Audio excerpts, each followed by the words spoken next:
All right. Hello. Hello. Hello. Hello. Okay, we're all here. We're good. We're speaking. There is audio. There's text. I will shout out that audio right now. There we are. I'll begin the stream as I always do by pouring a beer. Even though, let's be honest, I don't really need one at this point. It's still New Zealand summer, so it's sunny outside. You can see in the windows, even though it's 7:15 in the p.m. Probably a bit early tonight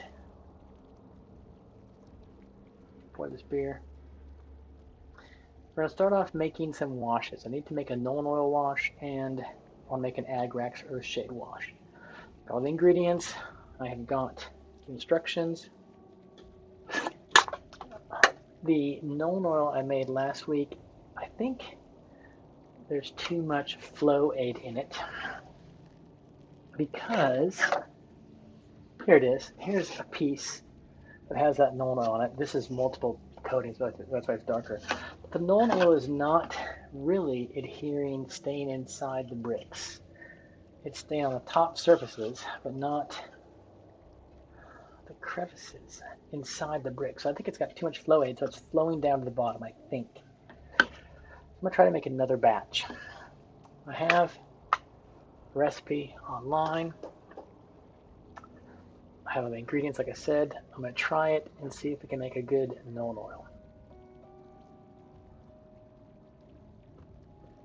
So that's because, load it down. The massive castle behind me, I don't want to coat that in Nolan oil that I purchased because it'll cost me $700 of Nolan oil.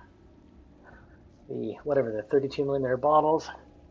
How many mils are these bottles on this stuff? This 18 mils. This 18 mil bottle, an 18 mil bottle of Nolan oil will cost me $7. This will take at least 10, if not 15 to 20, 15 bottles of Nolan oil. So $100 to coat that castle in Nolan oil. I'd rather just make it myself. So, my directions I have over here. Let's try. I got my little Lich book, Nolan oil recipe. Nolan oil recipe number 1. I'm going to begin with, let's see, more expensive kind, because here it is, let's see. Ink, acrylic ink. Shoot. I guess I am going to use one of these bottles here that I have. I'll put this aside, my notes right there. Acrylic ink bottle. I'm kind of scared. Half, let's see, and then flow aid. It's talking about 2 to 3 drops of black is enough. No, I'm gonna say 8 drops of black. Yeah, 8 drops of black. And twice that of flow aid. Well, let's see, and then 50% of it should be purified water. Fuck. I want to make a lot on this stuff. Okay, let's get ink out first. There's black ink. Well, that's raw umber, but I want to drop a raw umber too on it probably. Here's our black ink, carbon black, Liquitex. Shaking this up. Gosh. If I do 10 drops of black,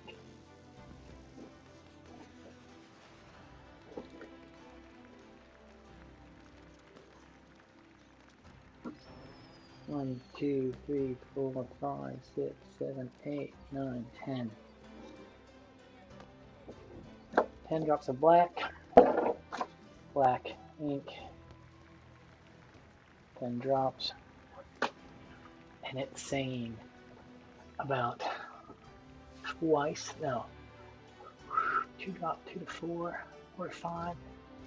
If I did 10 drops, I could do 20 drops of flow aid, and it says how much, 10 drops of matte medium, so 20 drops of matte medium, really? Okay.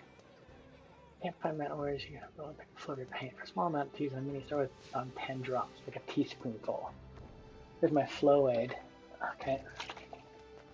A teaspoonful. 1, 2, 3, 4, 5, 6. Wow, okay. That was hard to tell how much flow aid that was, but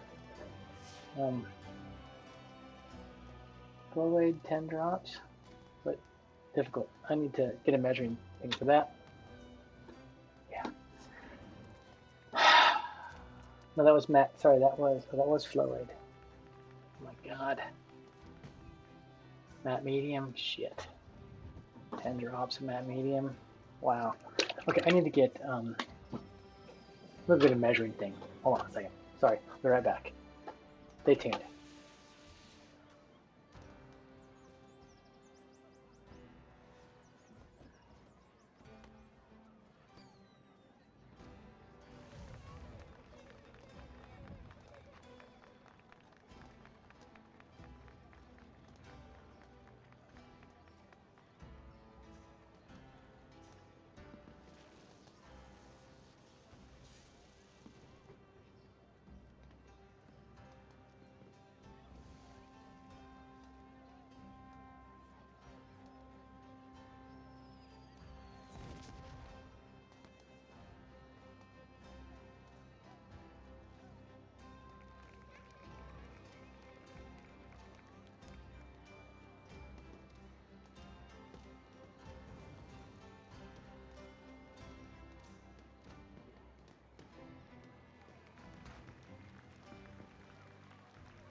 thought. You couldn't hear me at all because I had it on mute.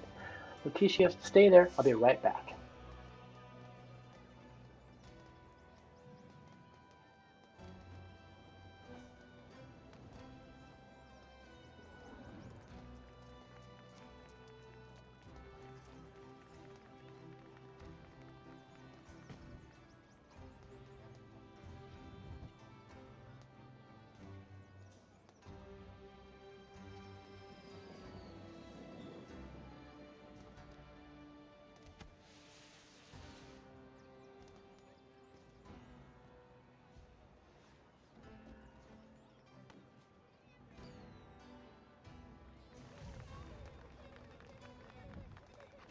Okay, I'm back.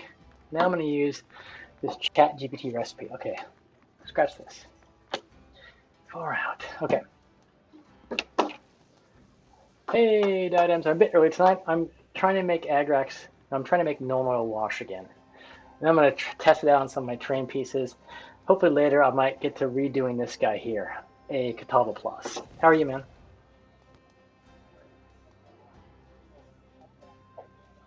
It's a holiday in New Zealand tomorrow. It's Waitangi Day, which is a day that we in this country typically celebrate the signing of the Treaty of Waitangi, which was the document that lots of different interpretations of it, but the document that whereby Maori chiefs ceded some aspects, I guess, of the land and sovereignty to the British Crown in return for various rights.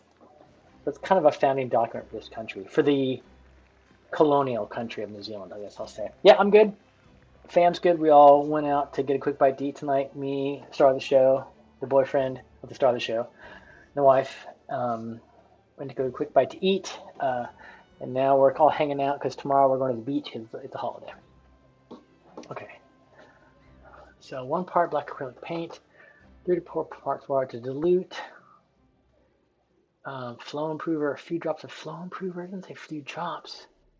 Gloss matte medium, far out. I don't know how to mix this stuff. I'm just gonna, yeah. Okay. I'll test it this way. This ink is so friggin' dangerous. It's scary to use.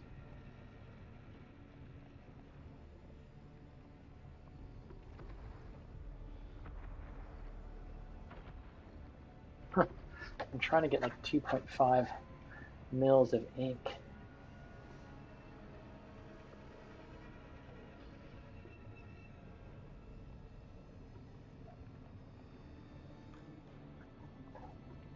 Is that 2.5 mils of ink?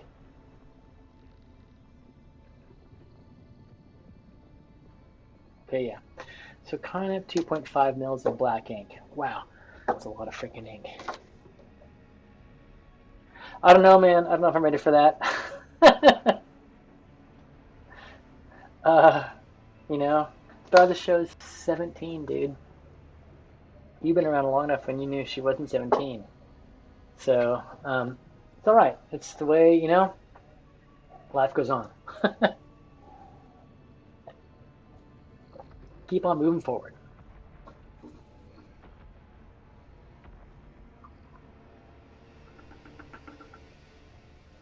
Put that black ink there. I'm gonna put a bit of water in there. Okay, so black ink, 3 4 parts water to dilute the paint. So 2.5. So let's go 10 mils of water just in that. Yeah, 10 mils of water. It is gonna, yeah, absolutely gonna happen eventually, absolutely.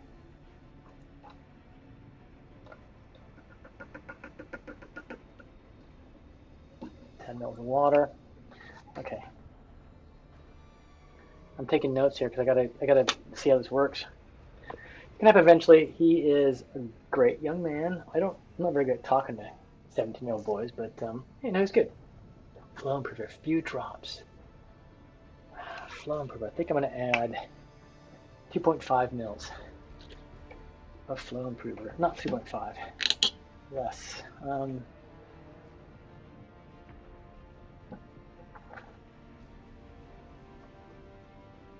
Maybe 2 mils of flow improver.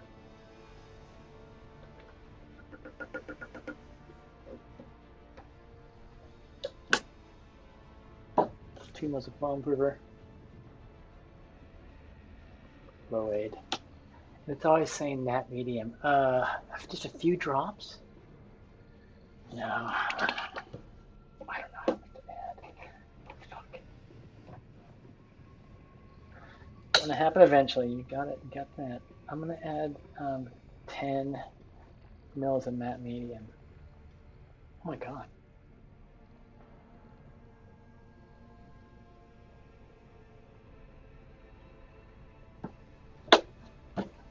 $10 mils of matte medium.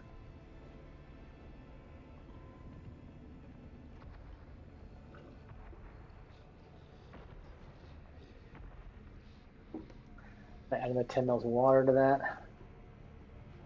Ish. Rinse it out.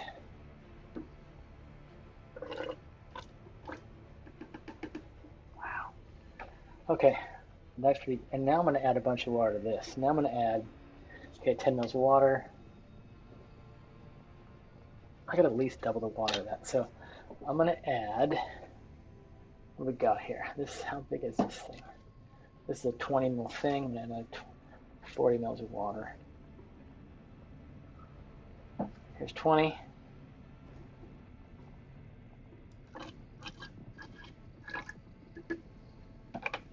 Another 20. Okay, this makes 40 mils of water. Damn it.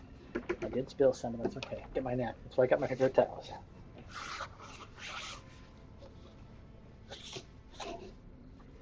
Now I'm gonna test this shit out.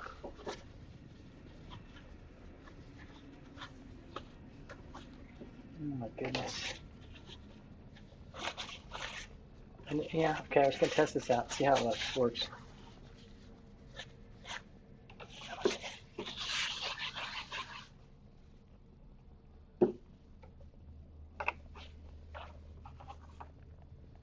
Okay, I've got the bottle here. That looks really black. Oh, I was gonna do a drop of black, drop of raw umber in there, and like 2 drops raw umber. Okay, that's it. Yeah, it happens. You have kids items? No shame if you do or don't. One of my buddies, actually the buddy that lives in Fairbanks, who's a smoke jumper, he's got 2 kids, and he calls having 1 kid recreational parenting. I gotta fucking shake this up.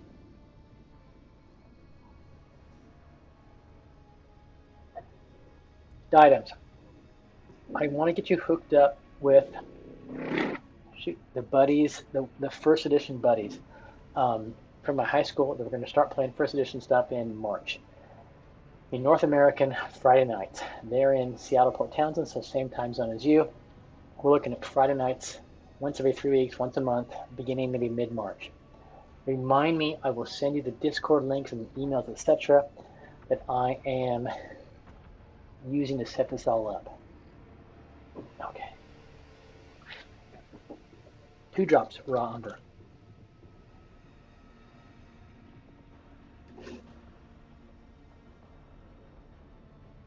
Okay. Okay. Now I can scale this up. It is, I put 40 more mils of water in there. Got 2.5 mils of black ink, 60 mils of water, 2 mils of flow aid, 2 drops of raw umber. And my matte medium. Oh, how much matte medium did I put in there? 10 mils of matte medium, I think. God.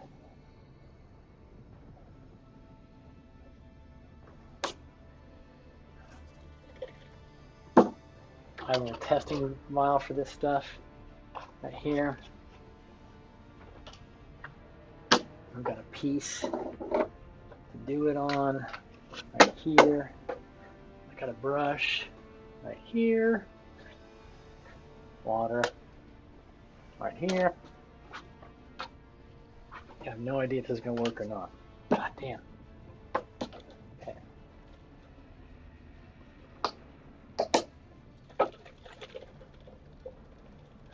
So this is Noan oil.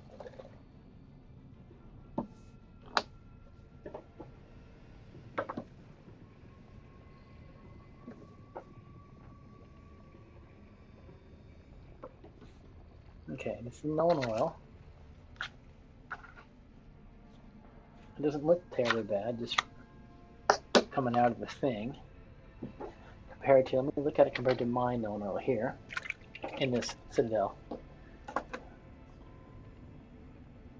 Mine's a bit, maybe it's gonna need more ink.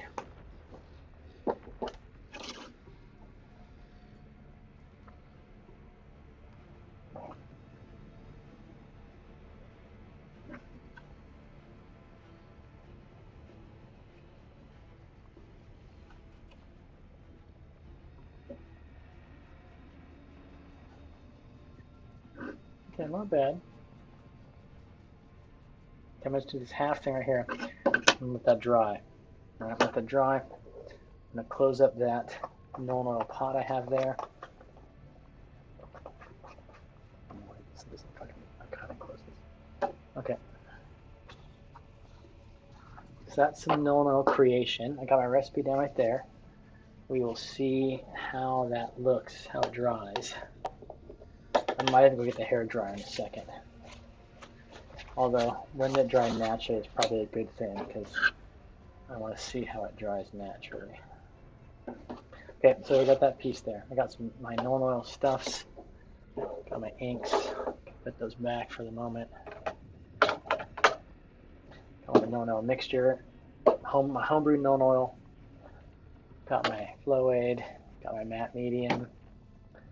Yeah, okay. We will give this a second. Already better, I think. But I've got this little guy to deal with. Hey, Cafe, how you doing, man? Gangster. You'll be proud of me, Cafe. I am making my own scratch paints and washes. I'm trying to recreate this Citadel shade Noan oil. And so shades are paints that are thinned down through both flow improver and water so that they kind of flow off the high points and sit in the recesses to create shades. And I've been experimenting with making my own washes or shade paints using Liquitex Matte Medium, Liquitex Flow Aid, water, and various hardcore inks. Carbon black, not paint, but ink. And ink is like concentrated pigment, right? So I'm trying to stick it to the man and make my own supplies because painting this gigantic castle will cost me $400 if I have to buy the paints. I exaggerate, not 400 bucks, but 150 maybe. Because these little washes come in 18 milliliter bottles. This thing here, I think it's cost like $7. Maybe it's $9. I can't remember. It'd probably take me 15 of them to paint that. I'm just guessing. Not 10, not 20, 15. So 100 bucks in that little paint just to paint this thing. So trying to do that. And I might need more black ink in there. We'll see. But I've got my test mixture here and I got my directions of how I made it. So I can compare it to proper Noan oil. And I will do that actually right here. I'm going to take here's some proper paid for Noan oil. I'm going to paint that over there to see the difference. Actually, I'll paint it right now. I already think I need to add more ink to my bespoke Noan oil. Yeah. Pretty sure I do. That's okay though. I can add some more drops of ink. So, what Waitangi Day tomorrow, Cafe? We hardly ever do anything for Waitangi Day because it's the middle of the week typically, so stuff to do. We're gonna go to the beach tomorrow. What are you doing, if anything? Yeah, I know it's not a holiday in Aussie, but you got Kiwis there. What are you guys gonna get together and do anything? The expat Kiwis in Aussie? Okay. I'm gonna paint this mofo black. This is my new Lich notebook. My recipe, normal recipe number 1. 10 water. Yeah, 60 water. Okay. I think I need some more black in it, but we'll let it dry and figure out how it goes from there. You're working. Sorry, dude. We're just going to go to Piha with Loki, Lily, the boyfriend, and me just for the day. We won't spend all day there. Sleep in, Piha. Then I got next week, and then I go to GMI, Ahu Ahu, from like Sunday to Saturday. I come back on Saturday, and then Monday, like the 24th maybe, go to Samoa, come back on Saturday, and then classes start. Yeah, West Coast Auckland, West is the best. I am bound and determined to get money for us to go to Samoa to do community, engagement work stuff. Hopefully this year, right? So I will try to find another source of funding for that, since the Marsdens are being tight cunts, shall we say, to be perfectly frank about the whole thing. My notebook, pencil there, notebook here. Dude, what's the temperature like there?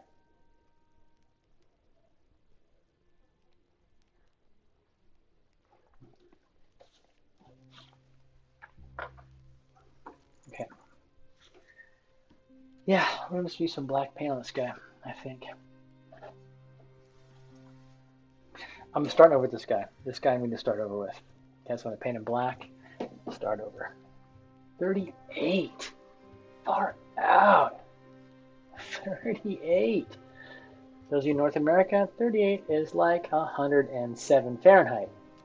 104. 40 is like 110, I believe, ish. Wow, dude, that's fucking hot. Seriously.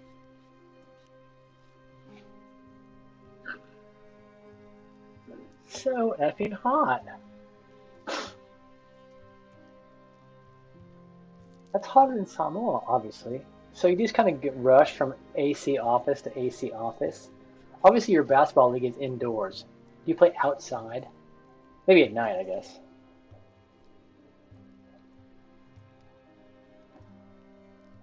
Welcome, all you viewers, too, as Cafe and I talk about work in Australia, heat, and basketball. Hey, Cafe, tell me about this trade that is all over the New York Times about between Luka and whoever at LA.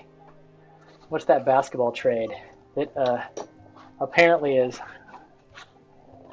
caught everyone by surprise? But I don't. You and Seth could talk about this stuff, but which I know nothing about.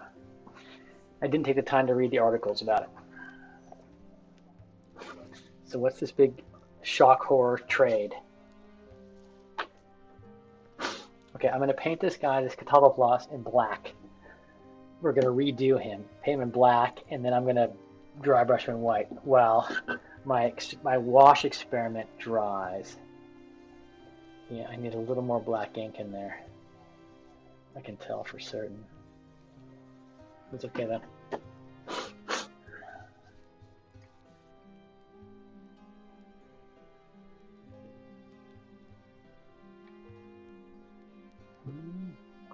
Right, paintbrush.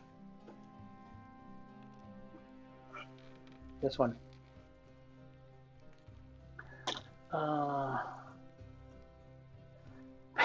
So, I'm sorry. So, Luka, this gigantic Serbian dude, or wherever he's from, Eastern European dude, right? He is I don't even know. Did the Mavericks win the playoff win last year? I don't know. Um, but apparently he didn't even know he's being traded. Is that right?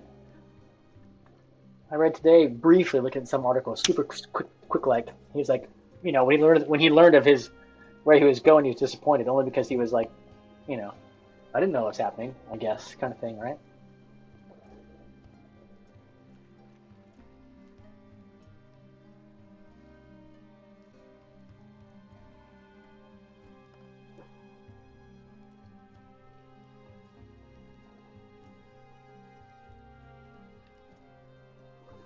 Okay, that's my black. Did I put this guy on the stand? They were in the finals last year. Yeah, it was on a wrapped. I think he bought a 15 million house. Holy shit, dude. Okay, that is shitty. Okay, you think they could have let him know?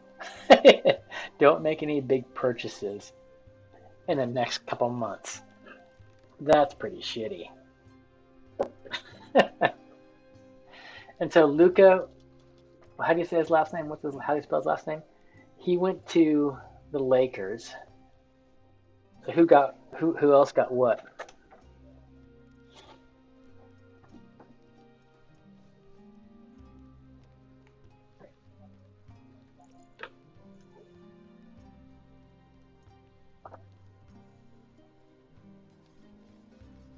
Okay. Starting over with this dude. Oh, that's pretty liquidy. Damn it.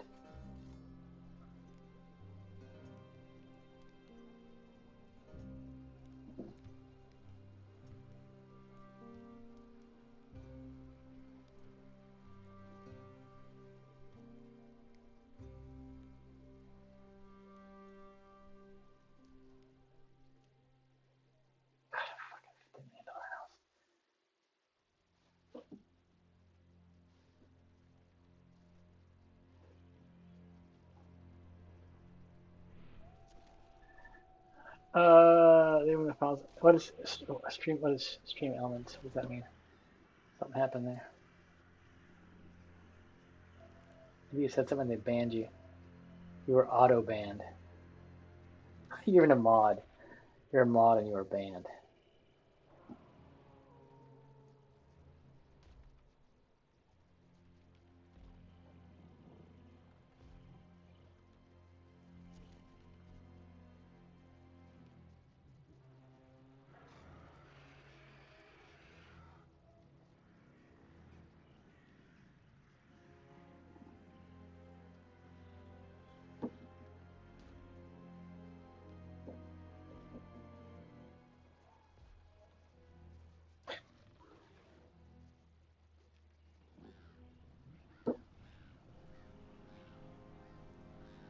Anthony Davis.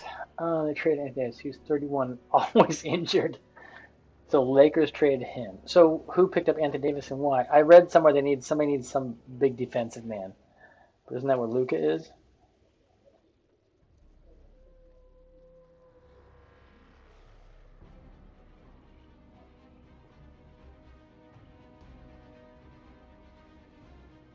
None of those guys are tiny.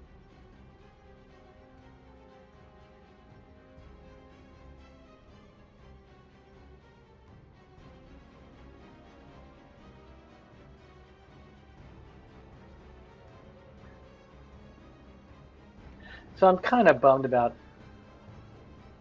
Tayao's um, perspective on final presentations in villages. He said we could do them all three in one day. I was like, yeah, that means we're not going to do a good job. So I really will be wanting to get back there this year to do the seminar thing at CSS. And Dion was cool. Dion was like, yeah, if you do it later in the year, our museum will be up and running, fully functional. We can do it at the museum. So she seemed to be cool with it. So hopefully it'll all work out. A 6'7" point guard. Jesus Christ. Point guard, not just a guard, but a point guard. How tall is Steph Curry? You know, best point guard in the league, right? Right? Tell me I know what I'm talking about. Well, he's getting old, isn't he? Someday he's not going to be the best anymore. 6'3". I guess, is that a big difference in the NBA? I mean, to me, it's all just fucking gigantic. How tall are you? 6'2"?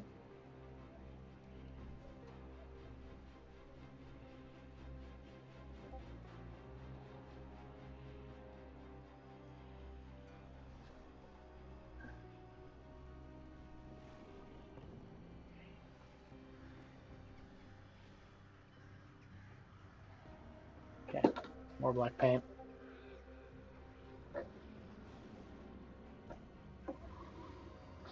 So yeah, not very exciting. None of my paintings have been exciting this last couple times. I need more black ink in that stuff for certain to make it a better wash, to make it actually work. Less flow improver? I mean, flow aid? Less matte medium? I don't know. Far out. Flow aid makes it flow. Matte medium is the painty part. No more flow aid, but maybe some matte medium that carries the paint, maybe a bit. Fuck. So they say, 1 part black acrylic paint, 3 to 4 parts water to dilute, flow improver, a few drops, gloss medium, a few drops, more water. I don't fuck. I really got to figure out how to make this stuff.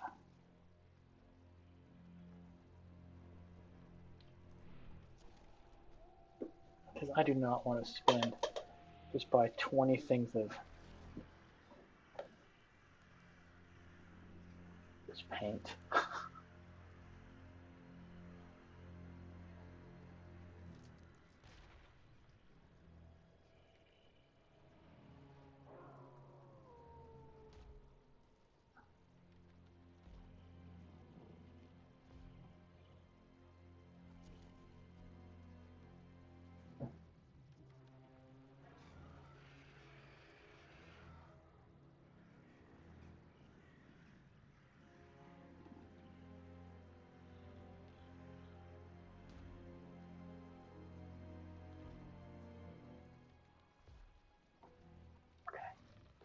This guy's got a lot of paint on him. A couple different coats and recoats because of F-ups. So hopefully we can make him come right.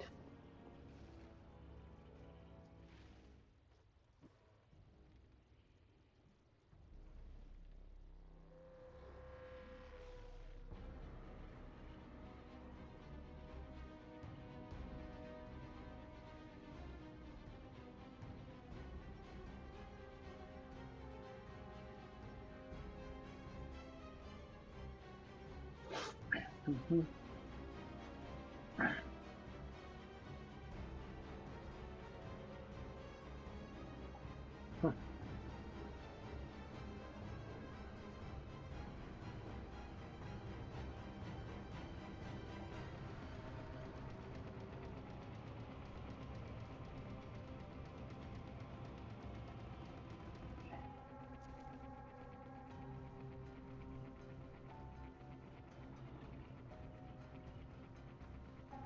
The black coverage of this guy doesn't have to be perfect, just pretty good.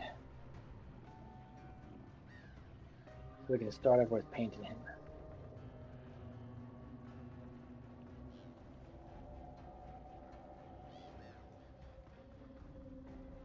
We're almost done here with him.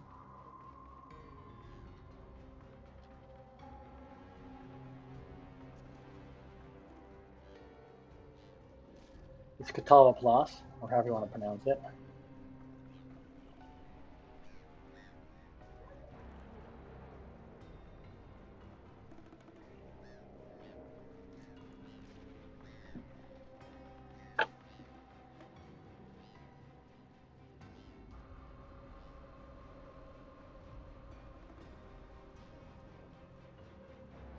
Okay.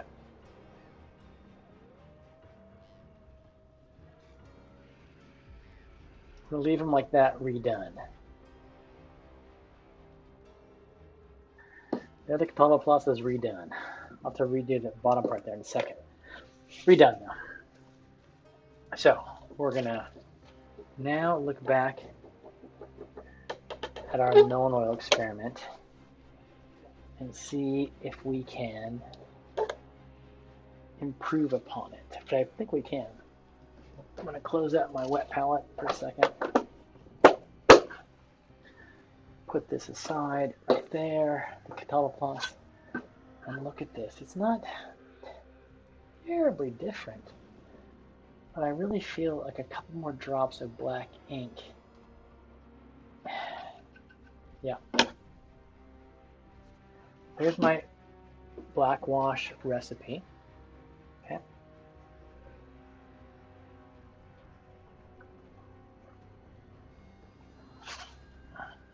Actually, this is the result of the recipe.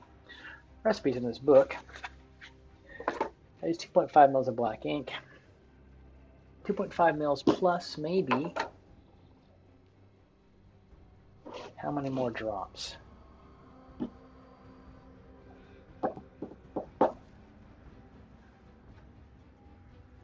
2.5 mils plus. Flow improvement on that.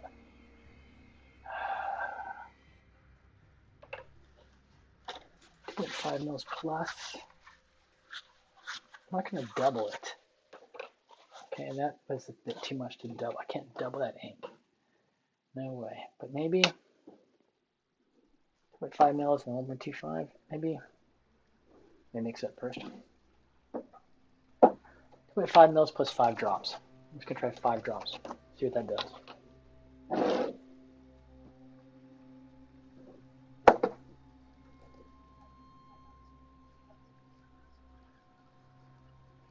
One, two, three, 4. 4, 5. 5 more drops of black ink. Oh, now I gotta fucking, okay. Plus, okay, new recipe. And okay. Then added 5 more drops ink. I've got to actually get rid of this.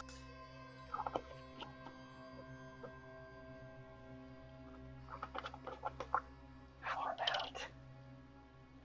And pour this back in there.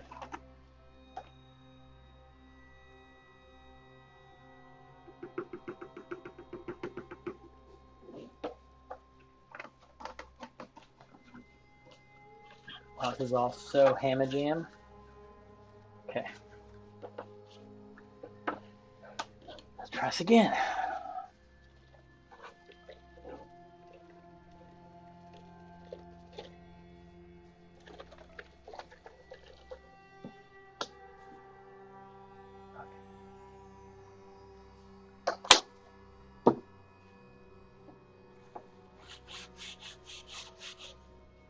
Okay. I'll try again.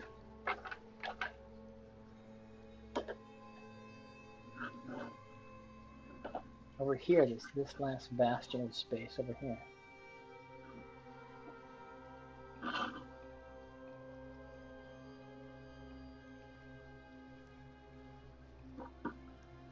See how that looks. I might even do this over here a bit.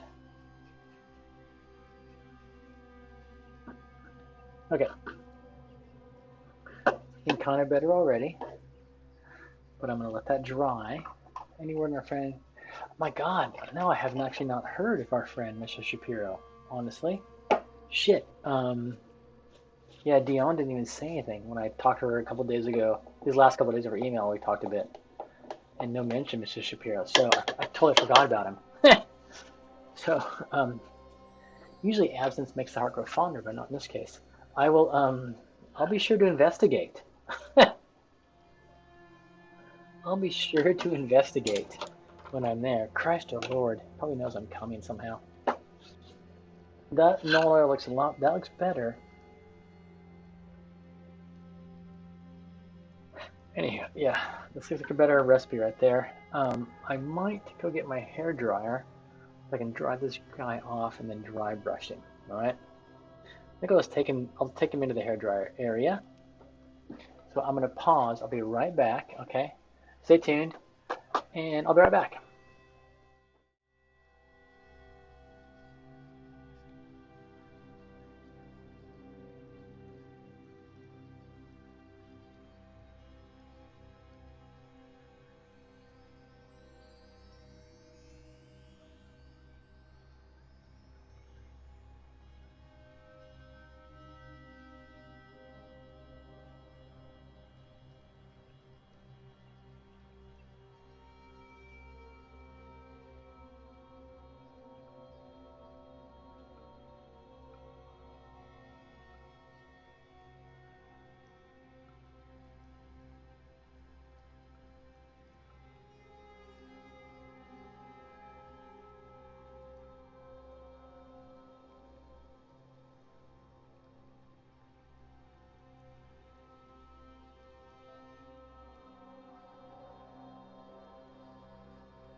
Okay, I'm back. Again, we've just hair dried Mr. Catalopoulos, so I can then dry brush him a bit prior to painting him with some contrast paints, I think. So there he is. Let's set him right there, though, and look at our... Okay, I think I'm going for... Sorry, my new recipe. Yeah. I can double that recipe to make it as tall, and we'll see how this looks. I think it's gonna be okay. Yeah, I think it'll be all right. My second recipe, adding more black ink. You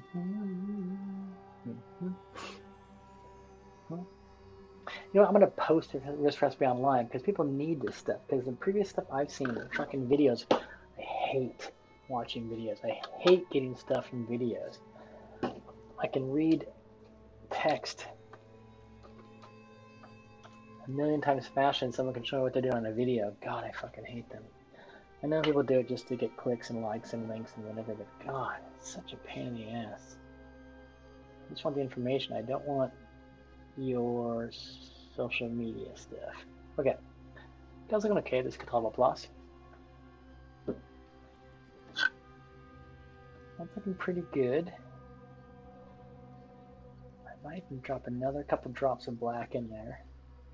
Well, the real test will be how it works on a giant castle back here. So I'm going to look this aside, and there I have...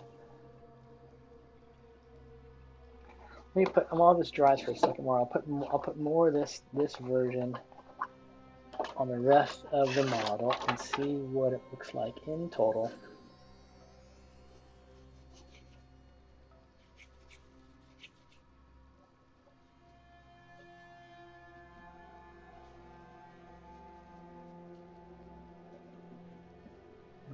decide to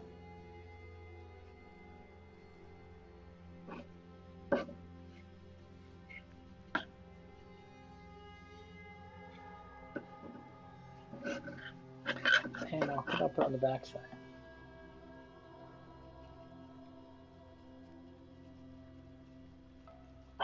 I could do another one of these pieces with a darker mix, just to test it out. So this is testing phase with this recipe. All right,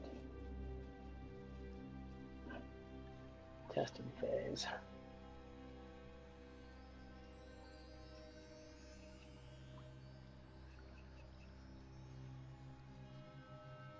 I pretty much think this is better already, but let's see.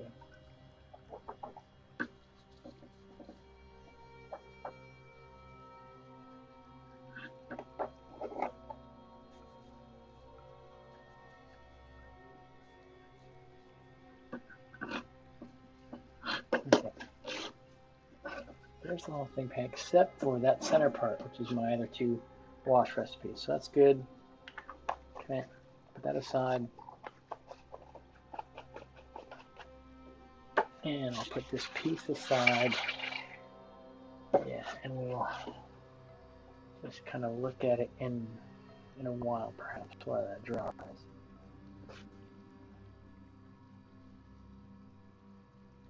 Yeah, that's better, I think. I think that's better. Although hard to tell these days. These days of fake media and anti-vaxxers running the U.S. government. How's that, Cafe? Robert F. Kennedy Jr. being confirmed to essentially the lead health person in the United States. The man who probably caused the death of 83 Samoan children. Because he said then, yeah, just shocking.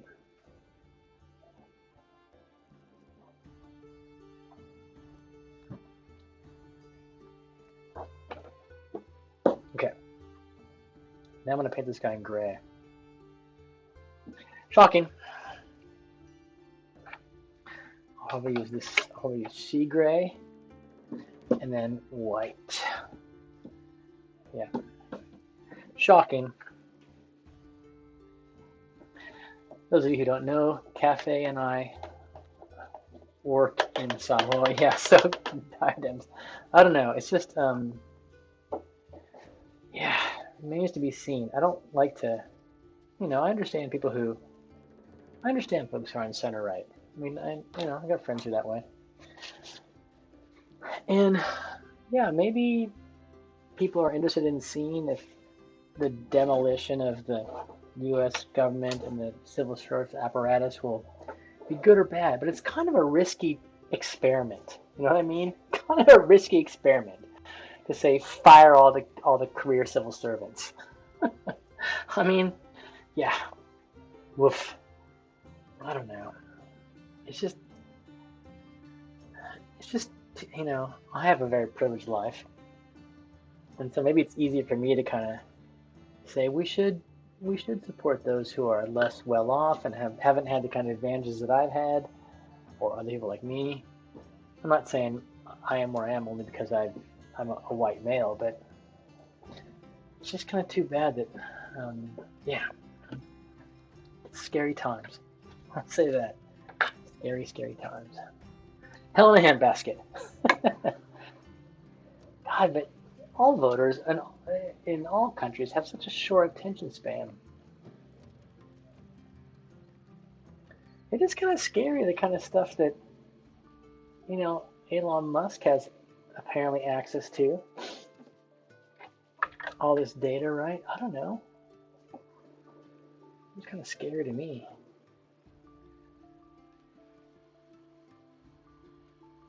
How about you guys in Alaska? So Lisa Murkowski, is she still your senator? And she's pretty, of all of the senators, she's one of the more independent ones. So whether or not, at least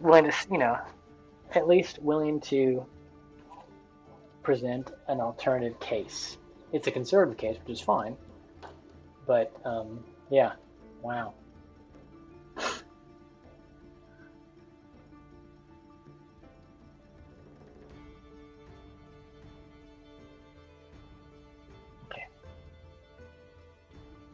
some gray I'm using.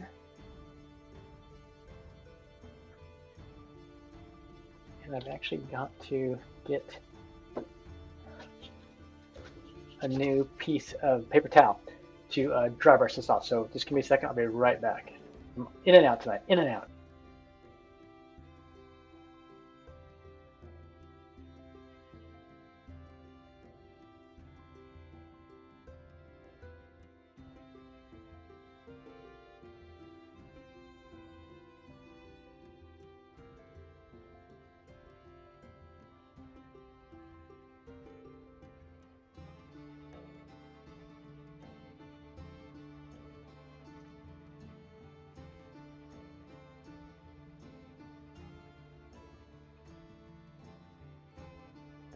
I don't know, what do you think, Diadems? I mean, shoot. It's kind of hard to, I mean, the new administration is acting so fast, right? Wow, bam, bam, bam. Like all our heads are spinning. No matter if you agree or disagree, all our heads are spinning.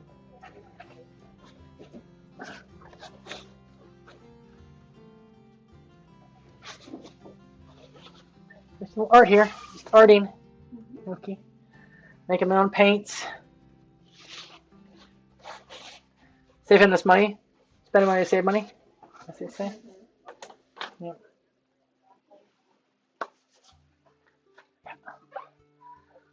Spend money, save money.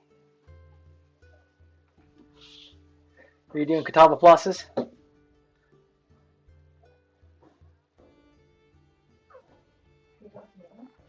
Just talking. I'm just talking, honestly. That's what one does when you stream.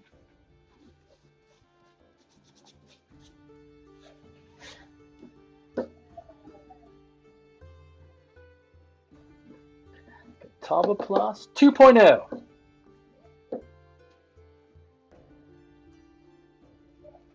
are you doing with those?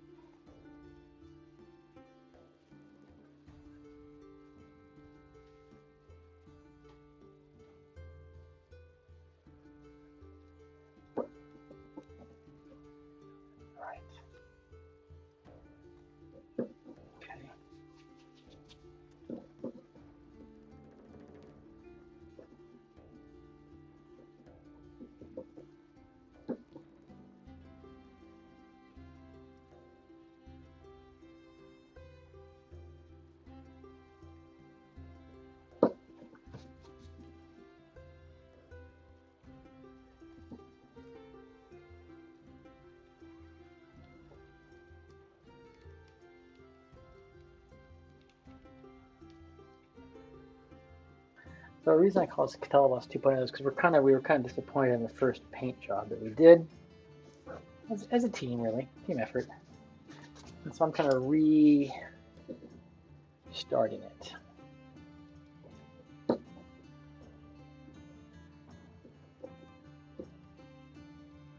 And we'll begin again.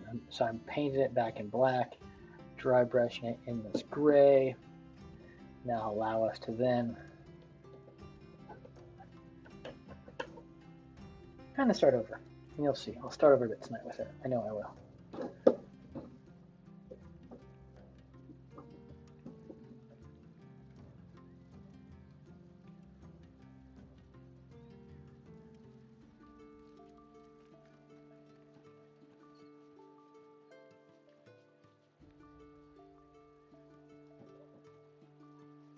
Done the Catawba Plus butt.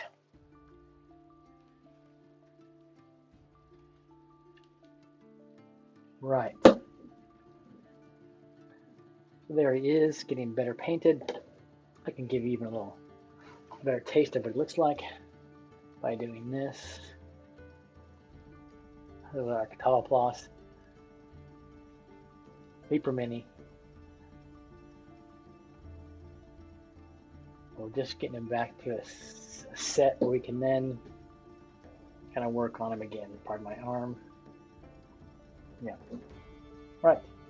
Now I'm going to dry brush him in white, just with a zenithal dry brush. So from the top down, you'll see. Take my white. Now I'll do that. And then I'm going to get another beer. While he dries, then I will start to shade paint him with. I'm looking. Continue to look at my over here. My non-oil, homemade non-oil test.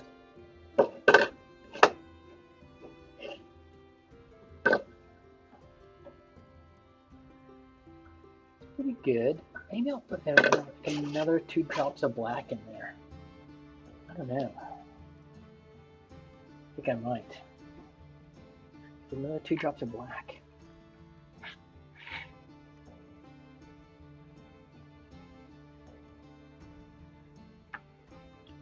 Okay, I've got white paint out now. And I'll use my smaller dry brush. The white dry brush, the sky. Just from top down. And we'll see how that looks.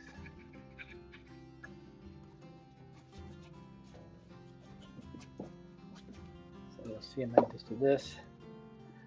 At the top of him.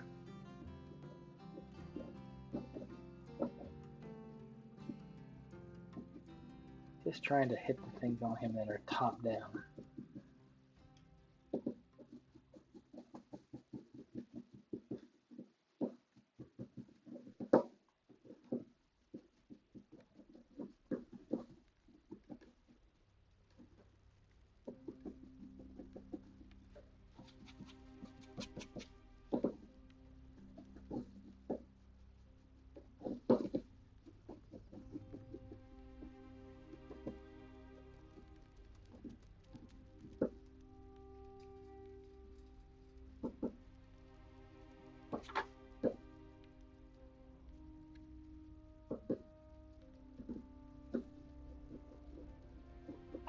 Take a bit more and do some more.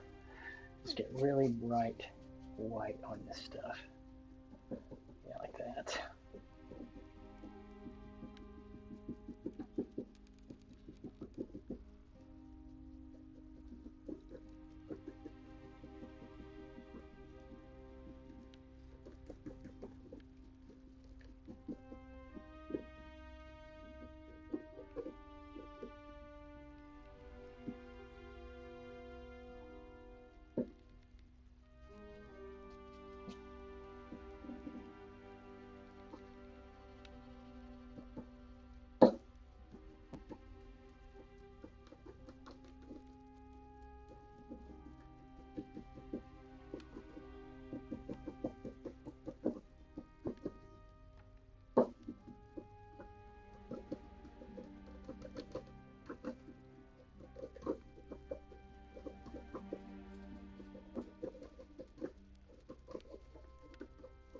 Okay.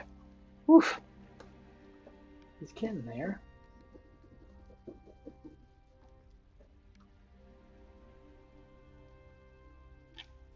Okay.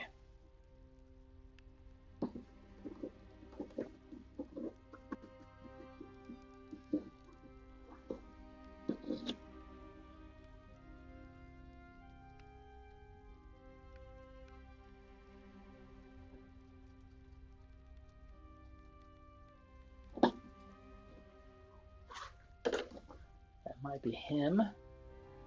Ready for contrast paints.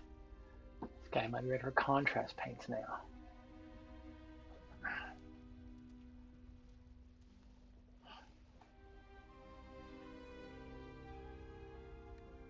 Right.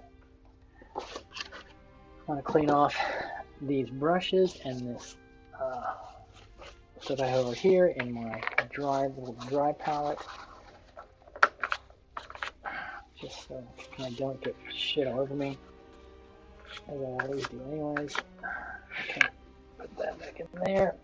Oof, sure, yep. There he is. Get that back down a bit more. There he is, looking pretty Catalapossy. Check out my Yeah. It's a bit better. This version of known oil, I guess. I might do another two side-by-side comparison on an untouched one. Do that right now. Do I have any more in it? No, I got more in it. I'll make it a beer. What I'm going to do is I'm going to clean off these two brushes I just used for dry brushing.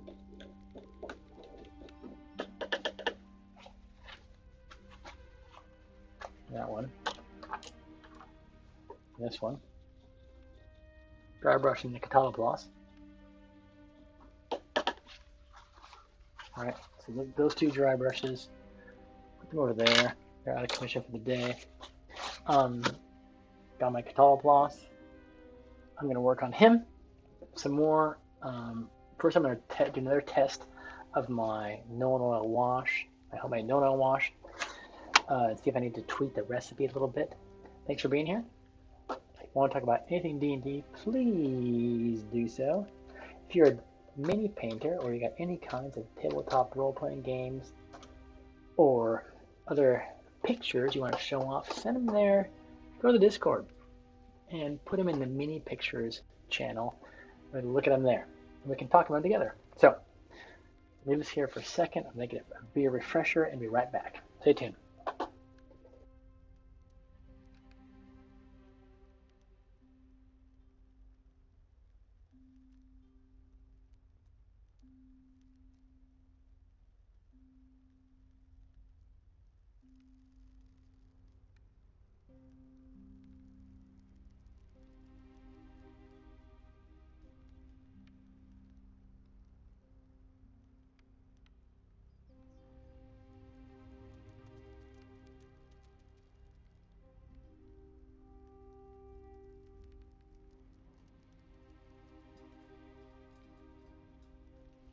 I'm back. It's always pretty quick. Just go to the kitchen for another beer. Wipe my eyes. Okay. I'm going to remove my recipe over here. That there. Pour my beer. I'll let that dry for a second and paint another terrain piece. This terrain piece. Different sides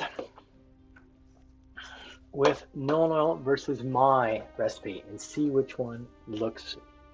See if I am recreating the known oil recipe. Hey, what's up, Trish Talker? Cafe's on here. Lana was a bit earlier.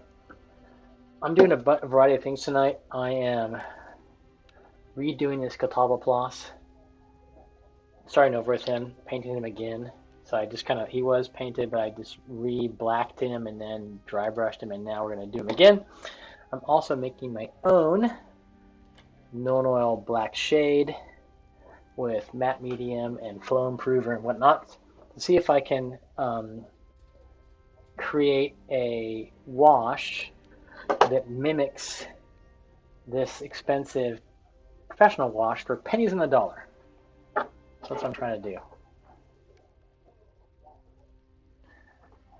Cafe is multitasking, work and Twitch. Good man. Hold on. 4 hours behind? 4:30 there? Are you working at home? No. At 4:30 there? Are you 4 hours behind? I'll this way.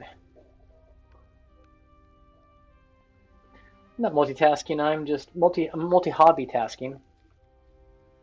Well, no, single hobby, multiple parts. Making bespoke paints, repainting miniatures, painting terrain, etc.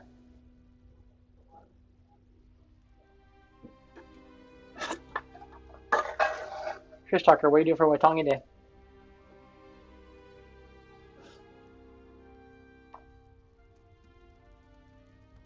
Okay.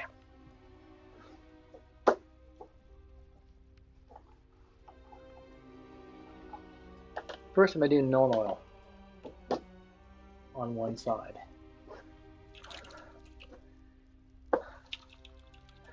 Known oil on the right, people. Let's remember that. Known oil on the right.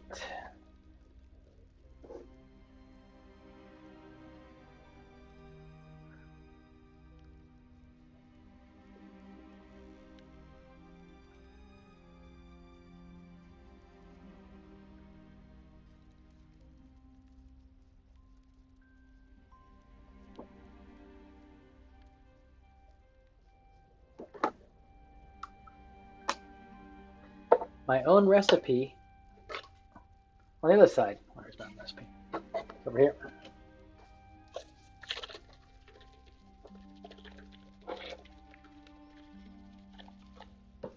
My own recipe on the small dots.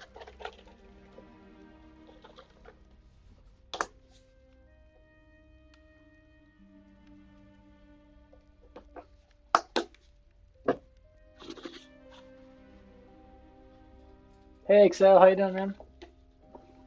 Excel, I think you gave some advantages recently, right?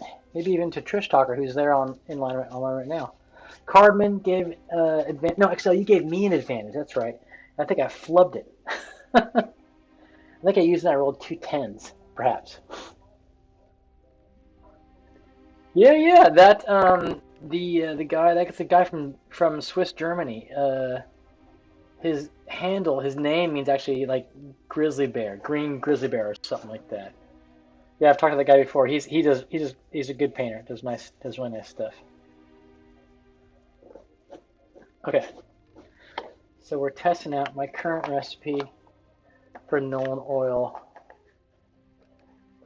You gave me an advantage, Excel. Yeah, and I blew it. I used it and I rolled 2 10s, I think. I mean, like the most ridiculous thing you can do with an advantage. Okay, so here's this piece. It's hard to see, but I painted one side of it with purchased Citadel Nolan oil, the other side with my own recipe, and we'll see which side looks better in a while. They look pretty similar right now.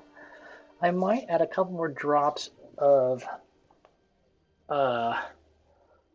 umber, which is a brown ink, to the Nolan oil to give it a little bit different. Yeah, raw umber. Give it a little bit different. Make it match the. Anyways, let this dry. Here it is. It's hard for you to see, I know, but there is my side. Let's see how I can do this.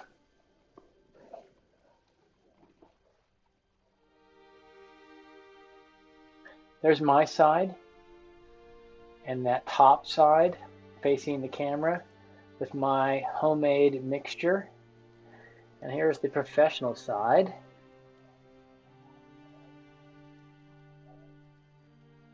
That costs $7.50 per 18 mils. So I'm hoping I'm able to recreate this. So it's not just simple like watered down paint. It's actually ink, which is concentrated pigment, flow aid, which is a surfactant,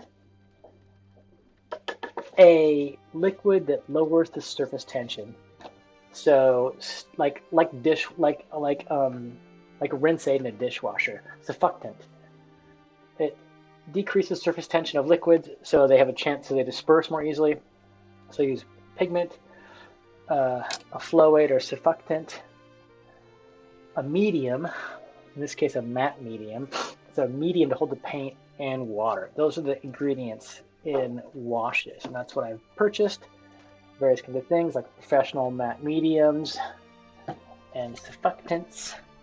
Flow aid, you can also use dishwasher rinse aid, but this is the professional stuff. And inks, concentrated pigments, to create this stuff. Now all that was kind of expensive, $60 to buy all that stuff. But if I can make, if I can make 1,000 mils, a liter of wash, that would cost me times 10, 180, 500 times 50. That would cost me about $350, I think, roughly. So yeah, I think that looks pretty good. I think I might have hit an okay recipe. We'll see how it dries. Yeah, much better than my previous attempt. There we are. I just want to mimic it because I want to get the recipe down. I want to get a legitimate good recipe so I can scale it up.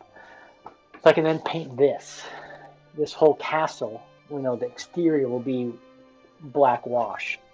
And I don't want to spend $500 on it. Thanks, man. Thanks, Excel.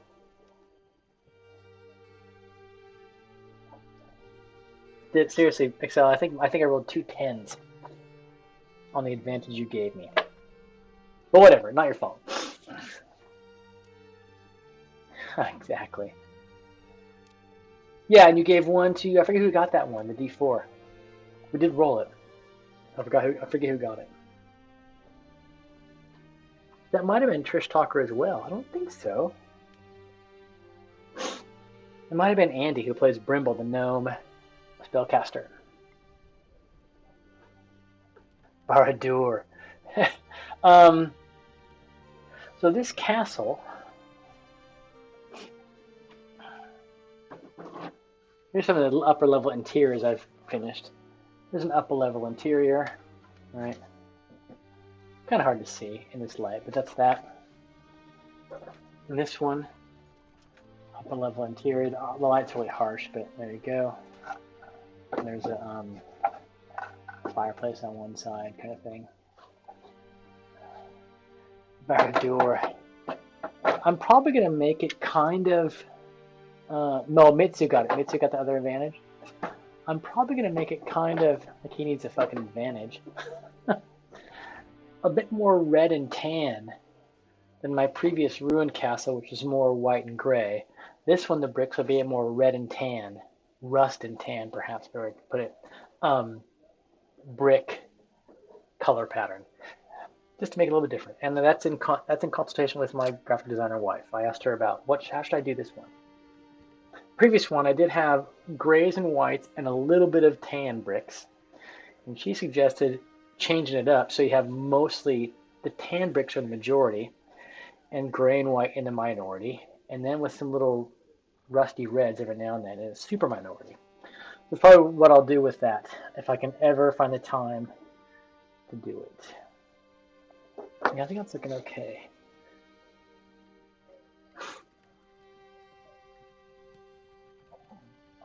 My recipe's looking good and I can scale it up. And I did write it down, so you're looking for recipes for this stuff online and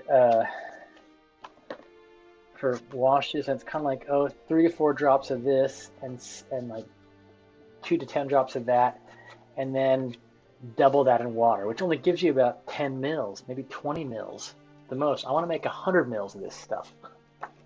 I got to scale up, but here's my known oil recipe. Well, I have an idea. Add an emphasis rule. Redeem. Well, 2d20s, whichever is furthest from the middle or close to 1 or 20. Okay. So, if you roll a 15 or a 2, it's the 2, because that's closest to 1. More closer to 1 than 15 is to 20. Is that what you mean?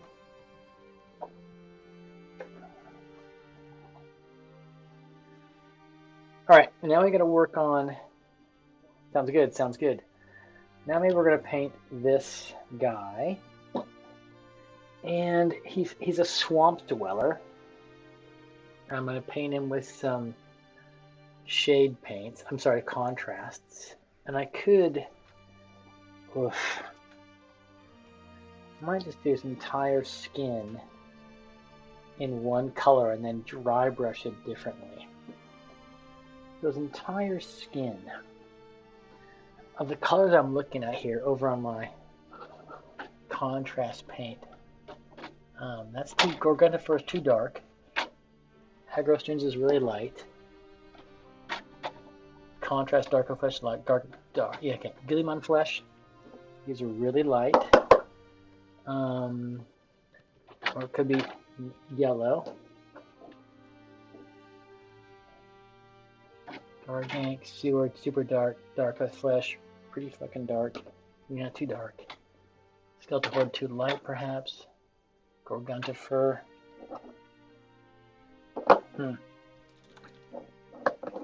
Here's these contrast paints. Ha! It's just lost narratively at 2. Yeah, I guess it wasn't tackle. You and challenge this road. I overswung, and I lost my grip, and it flew into the wall. I might use Nasdrag yellow on this guy, and then dry brush him in different kinds of browns to make the different parts of him. contrast dark or flesh. Gosh, yeah.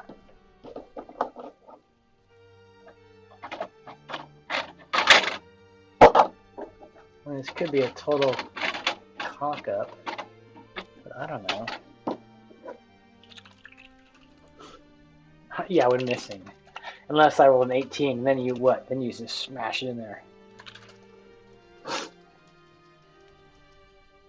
So looking at my stuff here. Pretty good, pretty good.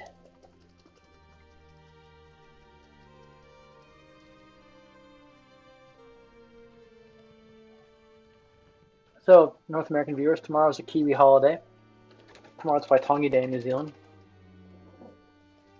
Which, I don't know, you Kiwis, you born and raised Kiwis, who are on stream. So is that a YouTube idea that you got, the emphasize loss or success?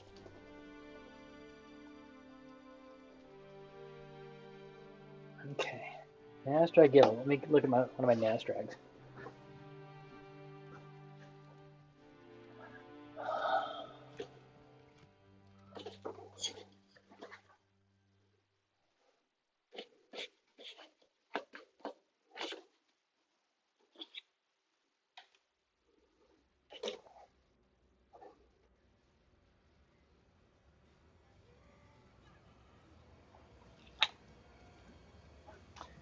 Here's some creatures that have some of these contrast paints on them.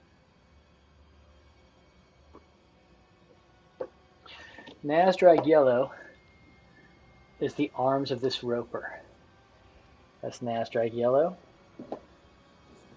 I think as well it might be the line in this chimera.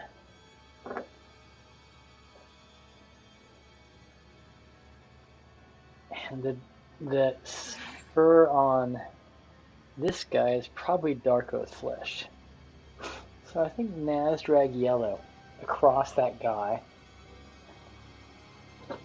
And then dry brushing his body in various parts. Get differences in color.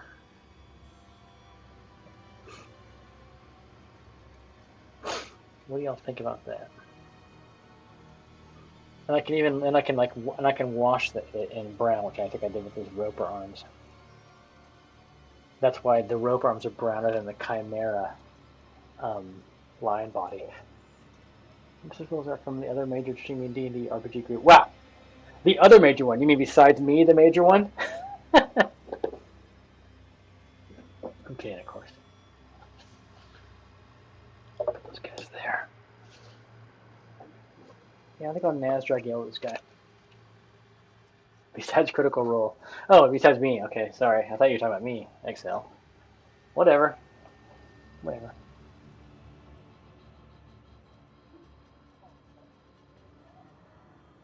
Who is there besides? I mean, honestly, I don't know who's the biggest one after Critical Role.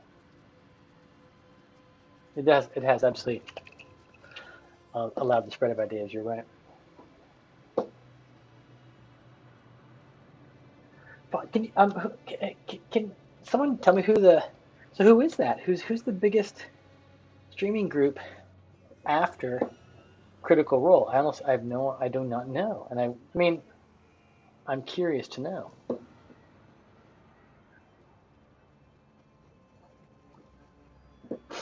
Very curious.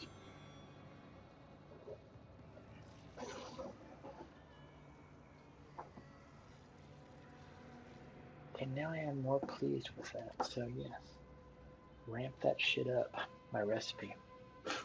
Dimension 20. Okay, I honestly don't know them. I really focus my stream watching on Greyhawk guys and mini painters. The D&D streams on Greyhawk content and then mini painters, right? Terrain makers and mini painters.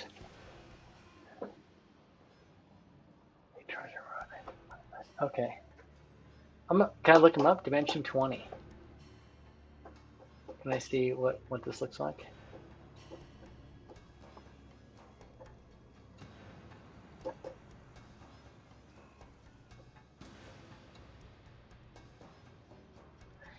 D-I-M-E-N-S-I-O-N, Dimension 20. What do we got? Okay, wait, and come on. Dimension, okay, yeah, Dimension 20 right there.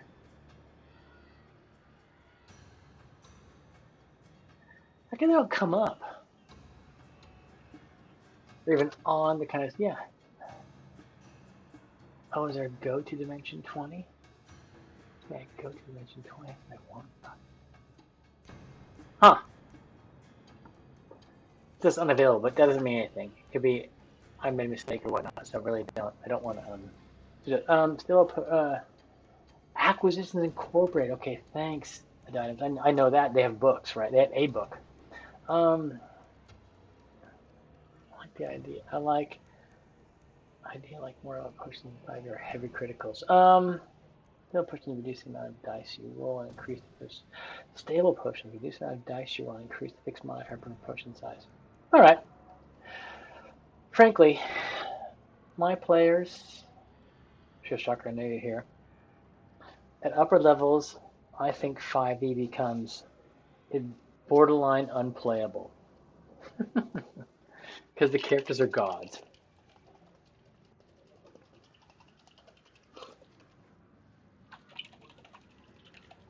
That's why I might convince my players to move to a different system. Shocker, you didn't hear that. We'll see what happens.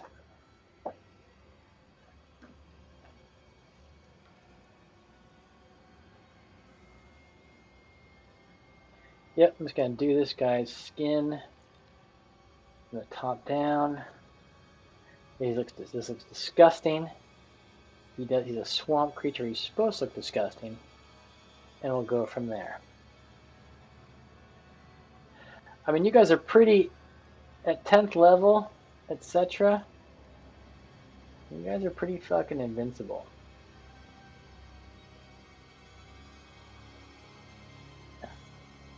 And I realize maybe you're all worried, but it's really the idea that you could die at any minute,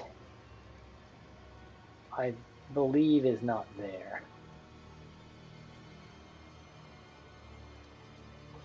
Unlike Call of Cthulhu, for example. Call of Cthulhu, you're like always fucking on the edge of your seat because you could die at any effing minute. I mean, seriously. Just die.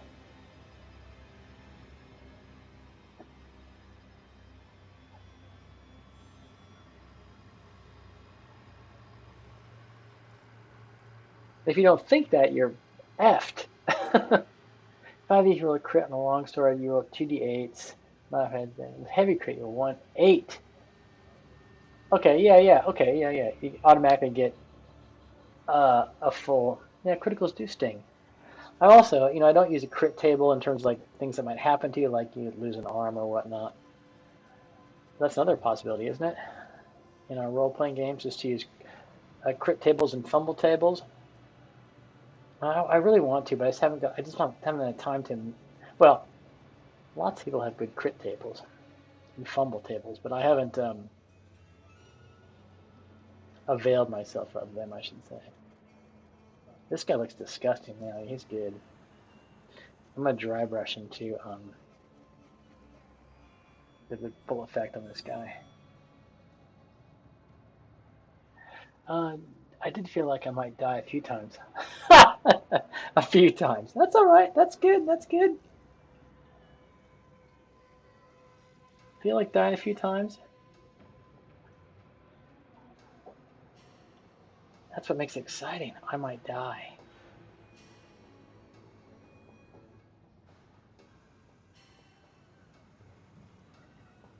And of course, I wouldn't want you to die unfairly, right? That's why I never like, and 1,000 orcs attack, and you're dead, who cares? That's like, no one wants to play that kind of game. That's boring. That's like stupid, right? It's just like, well, why are we even doing this? It's like, if the DM can just like kill us at a whim, which all DMs can, but none, a good one doesn't, because like, what's the point of that? I think we've discussed before.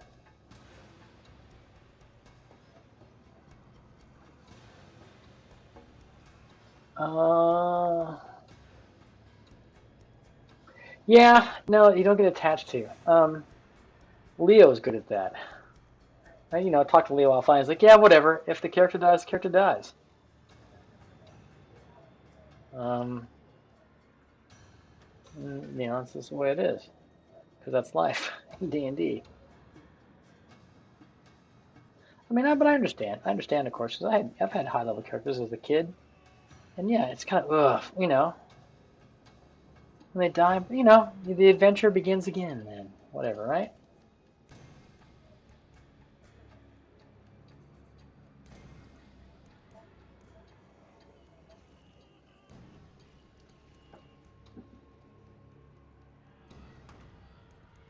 This guy's gonna take some heavy dry brushing and whatnot. Sewer monsters I can't spell are disgusting. It is disgusting. No, this guy's a catawbaplos. But yeah, of course, so he's a swamp. Catawbaploses are swamp creatures, and in first edition, they are like many things, just effing deadly. Just kill you. They can kill outright. They have a death gaze, which if you don't save, you die. You just die. There's no like 0 hit points. You're dead. Um, so yeah, that can be tough. He's looking kind of disgusting.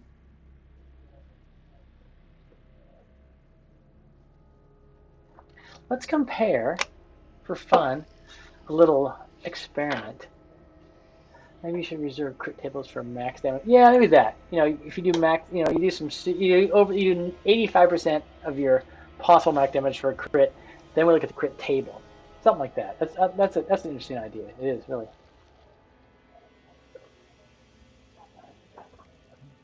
He does a great job. Big club. So there he is.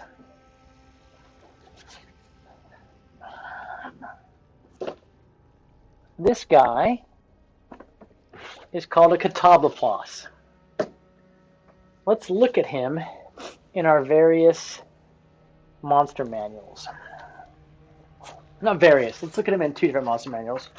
Is he in this one? He is. Let's look at him in 5e and 1e. In 5e, a catawbaplos. Page 129. I'm not doing this to say that 1e is better. I don't care. I'm just like, But let's look at catawbaplos. In 5e, armor class of 14. And maybe let's do a side-by-side comparison kind of thing. I'll get out the 1e monster manual.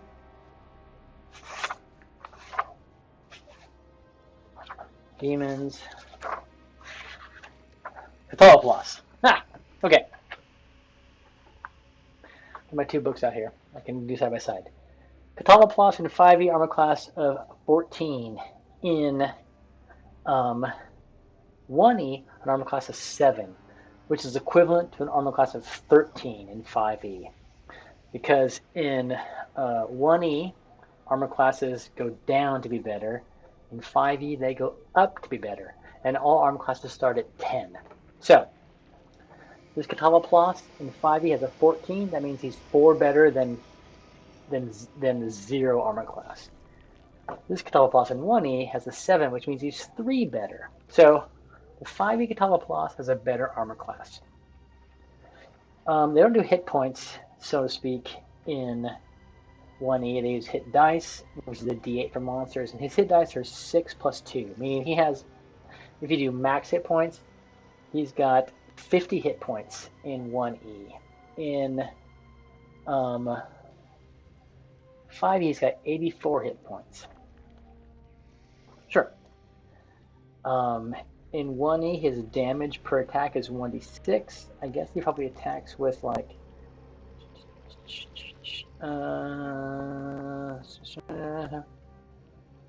yeah, he attacks with his tail. That's that big ball of a tail. In 5e, he uses his tail. to attack. He does 5d6 plus 4 bludgeoning damage. He does a serious fucking chunk of bludgeoning damage. And the target must succeed on a DC 16 con save or be stunned until the start of the Catawba's next turn.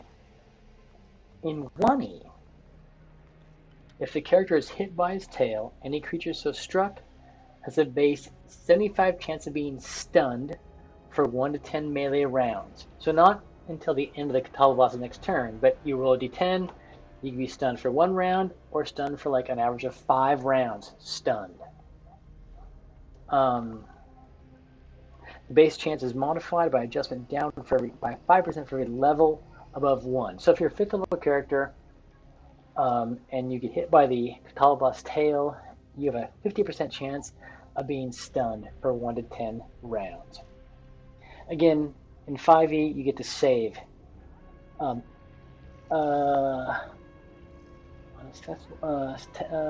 Stun.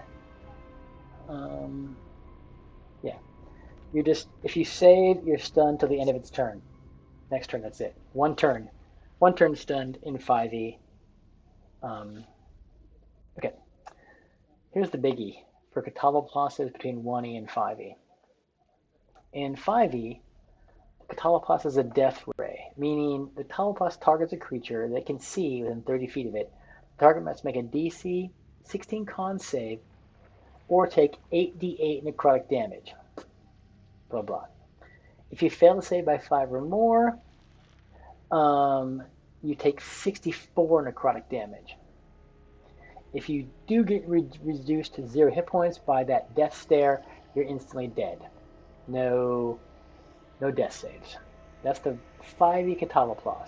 That is pretty shitty powerful for 5e.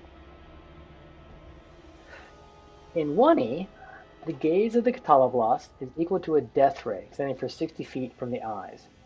Any creature which meets this gaze dies without any chance to save itself. There's no saving throw. You're just dead. Oh my god. This says, if you happen upon a Catawba and your party is surprised, one member of the party encountering the monster has met its gaze, meaning one member of the party is instantly dead if you're surprised by the Catawba. Wow. So the death stare of the Catawba in 1e is no effing save.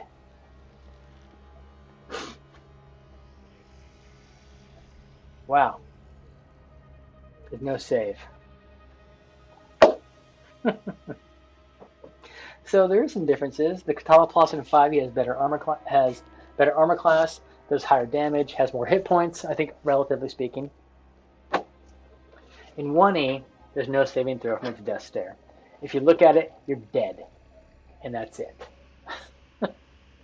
That's pretty awesome. So, if you're a DM, yeah, that's harsh. Imagine you're a 1e DM, and your characters have never seen a Catawba, and they come bouncing into the swamp. As the DM, do you say, hey guys, just to be clear, you've heard rumors of this monster, and you've been told old tales as children that its stare means instant death, just to know. A good DM might say that. Otherwise, characters who are unknown are just going to die. Hey, thanks for the follow, Butta2000, Butta2K. Thanks for all you guys for being here. This is our Wednesday night mini painting stream in New Zealand. We do this every Wednesday night.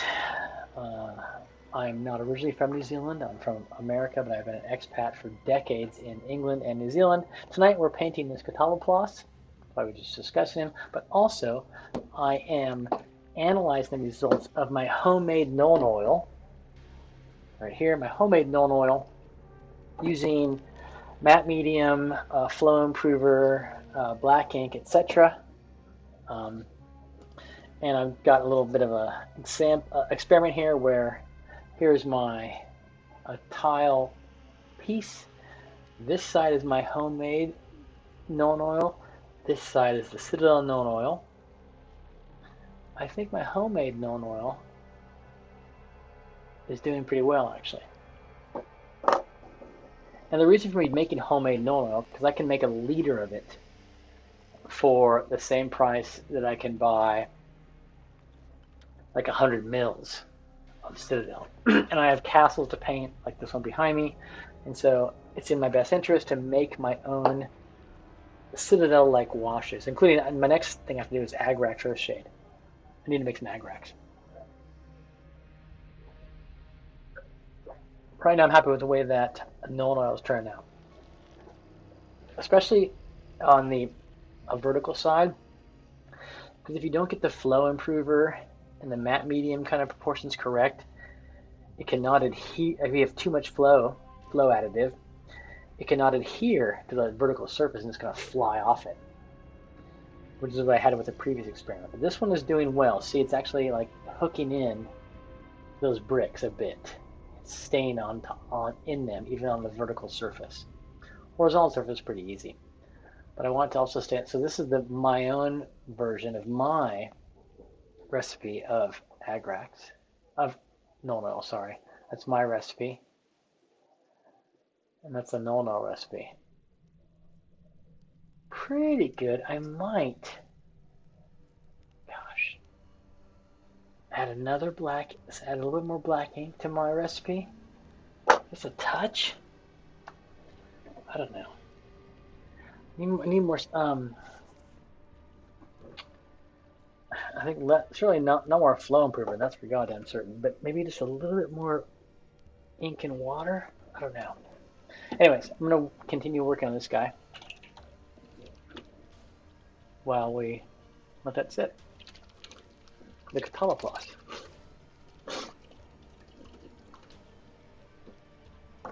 And all his swampy grossness.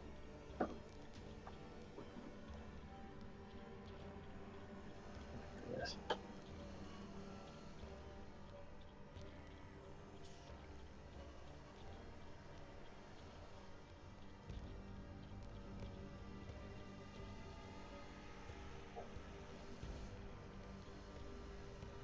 But Trish Talker, I did talk about a Saturday game, and I wanted to play that because Sunday I can't.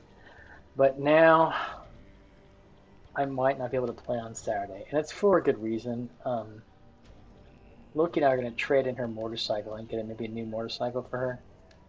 And Saturday's the day we can do that. So I'm kind of bummed because I don't like, saying, hey, let's play Saturday, and then saying, oh, sorry, I can't play Saturday. But that might be what has to happen. I'll confirm tomorrow. Yeah. So my apologies for that. I really dislike doing that. I mean, it's yeah. It's me a bad taste, bad feeling. But anyways, we all make mistakes. Because also I'm going to be, as you may remember or know, I'm going to gone the next couple weekends on GMI and Samoa. So, and honestly, you guys are the next session. You may resolve everything in the Lost Cats of Saj can't. You may resolve it. So it's kind of a big. And Alex just texted me. You saw Alex put it in the Discord that she can't come this weekend. So that's because this might be the last session for this in the caverns. I mean, you might meet the big bad. I don't know. In a kind of, and that's so it's a consequential and important kind of game, I would say. It's too bad if Alex can't be there. She said she cannot. So that softens the blow a bit for me of going against, of withdrawing from the game, even though I said we should play on Saturday. So I hope that mea culpa makes sense.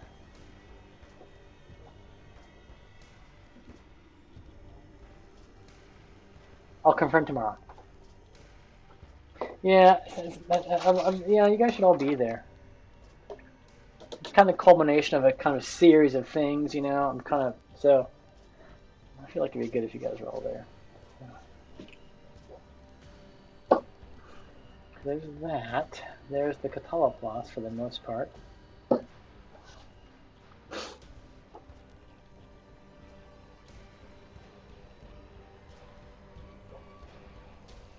I'm really excited about that node oil. Although, I don't know. It's not exactly the same as node oil. Not exactly. Some more black ink and a touch more water, not flow improver. I don't know. Maybe I'll do that. Maybe I'll add a couple more drops of 4 more black ink, 10 more mils of water, 1 of umber, and see if how it sits better. Gosh, maybe a touch more matte medium. Yeah. I'll probably do I can do a different brick. You know, I have lots of these bricks. One right there. Right there. Right there. And then right there to test on. These test bricks I can use for this stuff. I'll do that. So right now I've got to get this guy, and I'm going to maybe do his base. Maybe I'll do his base in something much lighter, like a Basicalum gray. Right here.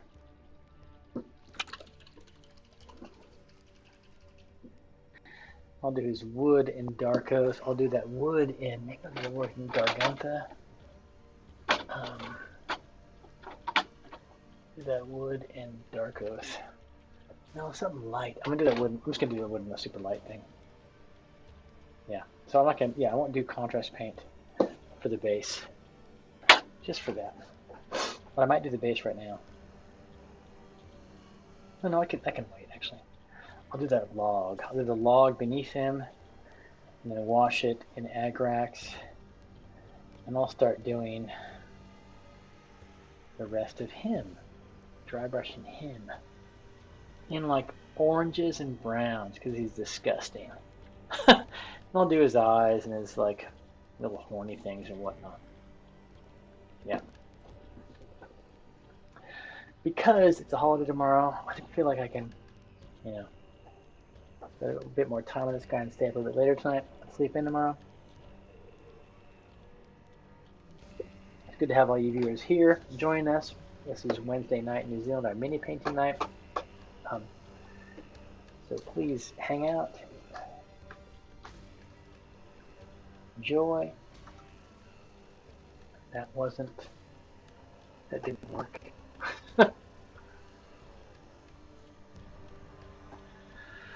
Alright, look at my, is this social? Not social, but social.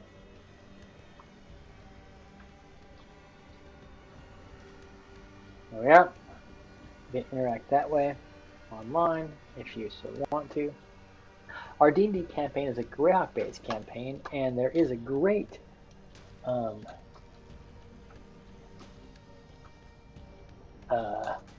podcast on Greyhawk. Chris Tucker, have you ever listened to Greycast podcast? Have you? Go there if you want to. Yeah, I'm gonna do that, guys. I'm gonna do that log in a light brown. And watch this. And I might try another. Look at this brick. Modifying that. That's sitting in there more. So maybe a couple more drops of matte medium. What's my recipe for matte medium? A couple more drops of the medium. So I had like 10 mils of matte medium.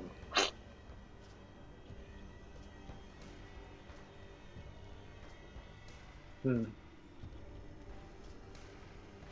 you have? Have you listened to Greg? Or you listened to Greg? So what do you think? I mean, it's two, I'll say quote unquote friends of mine. 2 guys, Wiley Hobbit, who's his real name is Scott. He's from Ohio. A guy named Mateus, he's actually a Presbyterian minister. Okay, Mateus is. Um, and while the Hobbit Scott, I played with him at GaryCon last year, and actually, um, Mateus, he also plays a lot and plays a great. Those are both great guys. Um, and it was the Flamin stuff and Thomas was no. Oh,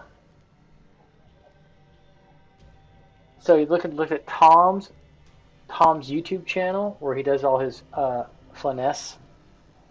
So spelled this way, the Flaneus. Tom stuff. Tom, that's who you looked at? Because Tom puts a lot of effort in animation skill and text and yeah, voice over in those videos. Yeah, so Greycast podcast has been on for 4 friggin' years now, and yeah, it's really these two guys, and they'd be the first to admit it's not high production value, but if you know them, they're friends of mine, so it's fun to listen to them.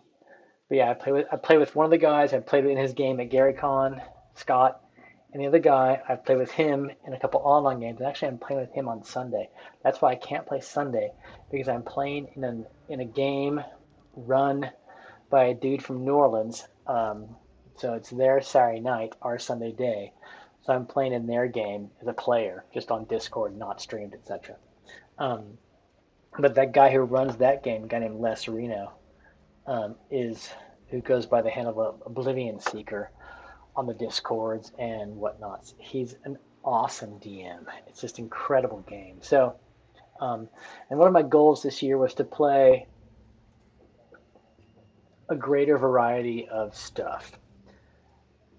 And by that I mean I've always been really concerned that our group plays every weekend. We really try to stick to that schedule because D&D groups fall apart because people aren't committed to the schedule. It doesn't have to be it doesn't have to be every week, every fortnight, whatever. But then they're not committed to that, and so it falls apart. So I've always really wanted to be committed to that every Sunday we play. But I also decided I want to start increase the variety of my D&D, not just us on Sundays, but also some other things. But I only have limited time, and so I figured maybe once every 3 or 4 Sundays I would not play with our home group, but do something else with another group, either DM another group or be a player in another group. Just again up the variety. It's always good to get these experiences with other players, other systems, and other people and other styles. So that's what I'm doing this coming Sunday. Is I'm playing with a different group for those reasons.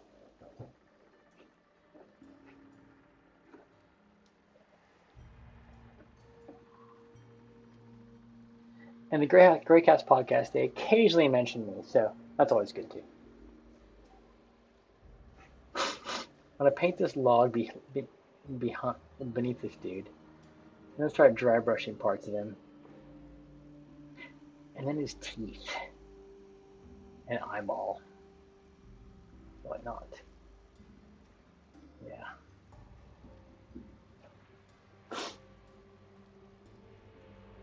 You can also learn about the Greyhawk world by on the Discord. There are some Greyhawk resources that I posted in the.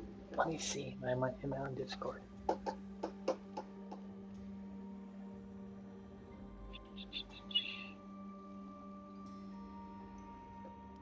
Oh, I have pinned here.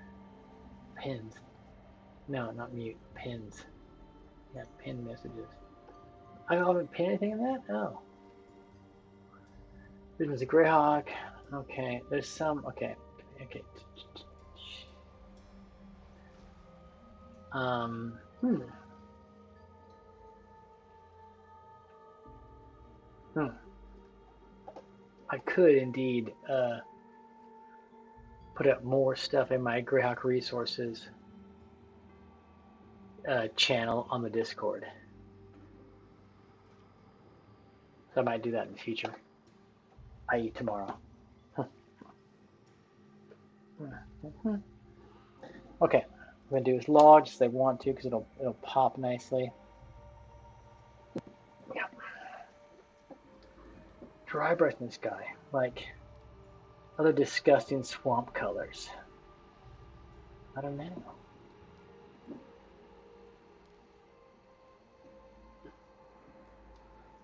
Some other disgusting swamp colors for our guy here. Okay, put some stuff back. We got tan earth, my black back up there, my white here, this gray. I got my nice Vallejo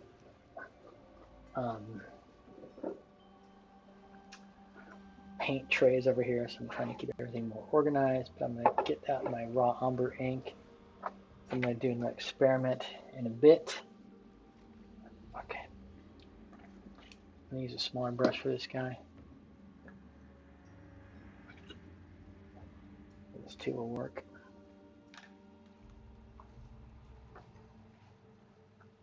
I'm doing the log beneath this guy.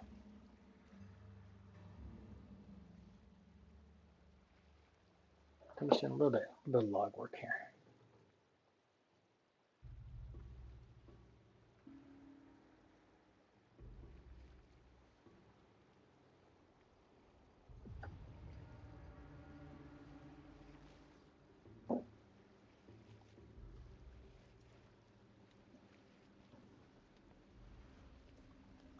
This log should be a bit lighter than the rest of the guys, so it kind of contrasts with this guy's disgusting swamp colors, right?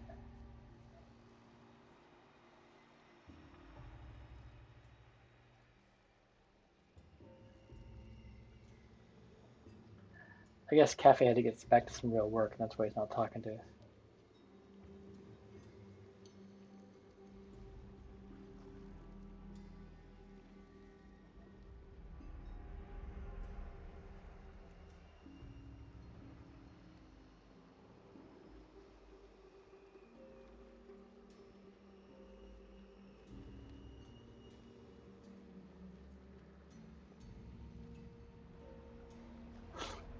Okay.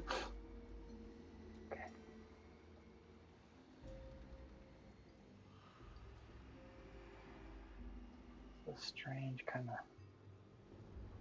model the way it's put together. It's not terribly precise, this model, I'll say that.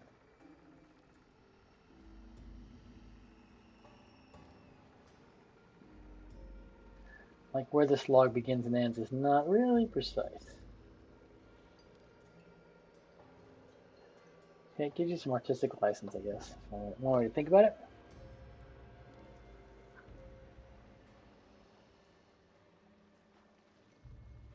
Just all fine. God, getting in here is tight.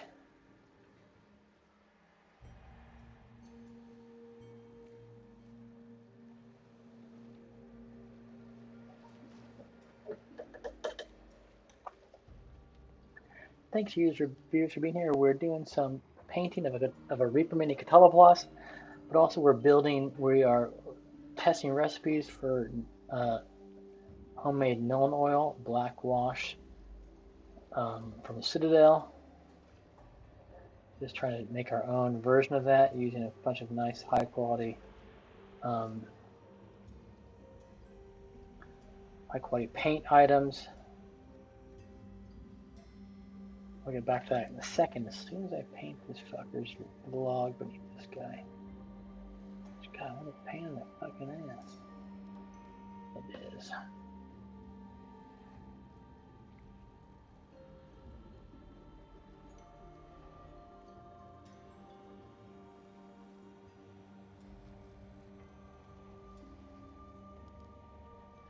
But tomorrow's a holiday in New Zealand, so I can rest easy. Don't have to worry about getting up too early, so we can hang out maybe later than normal tonight on our New Zealand Wednesday nights.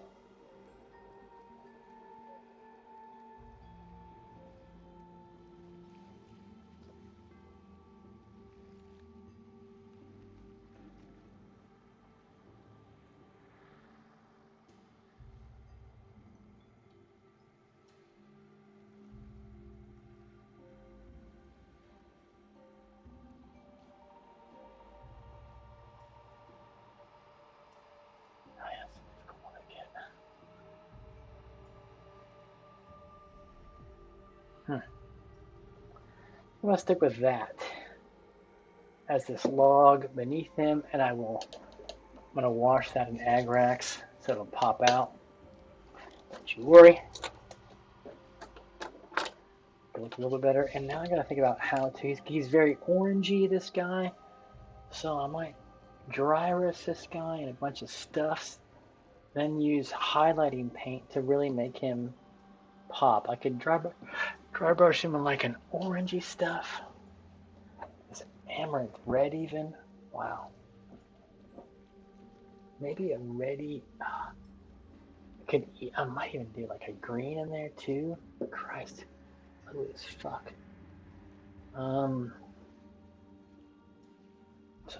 Some like black red. I know I have. Yeah, here's black red.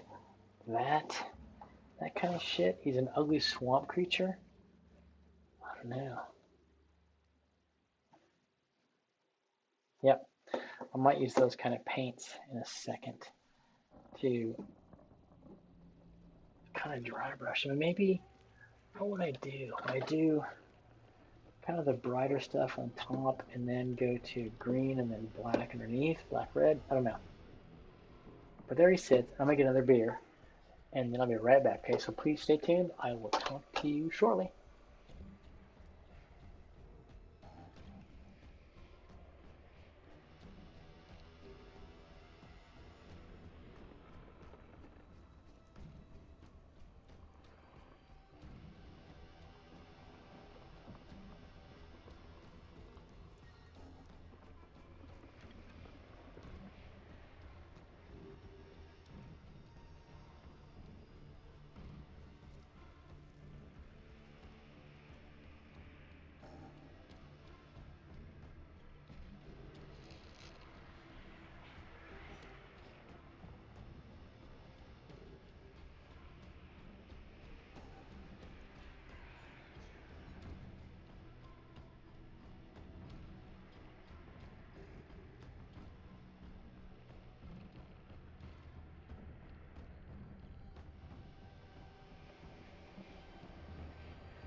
I'm back, folks.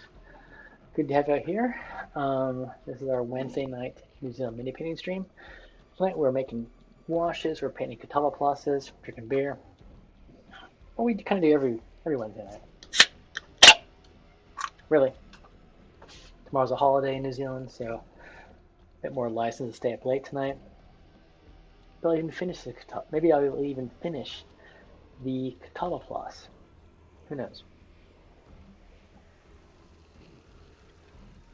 And I've really been thinking of the difference between 1E and 5E, or old school D&D and recent D&D, 5E, I guess, and the 2024 rules. Yeah, and it's difficult for me to,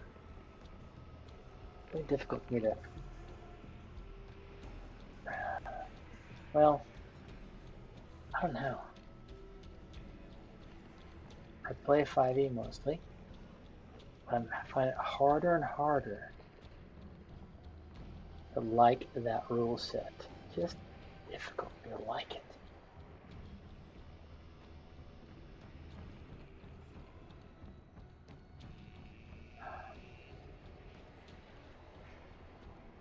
There's no grognard at heart, maybe, I don't know.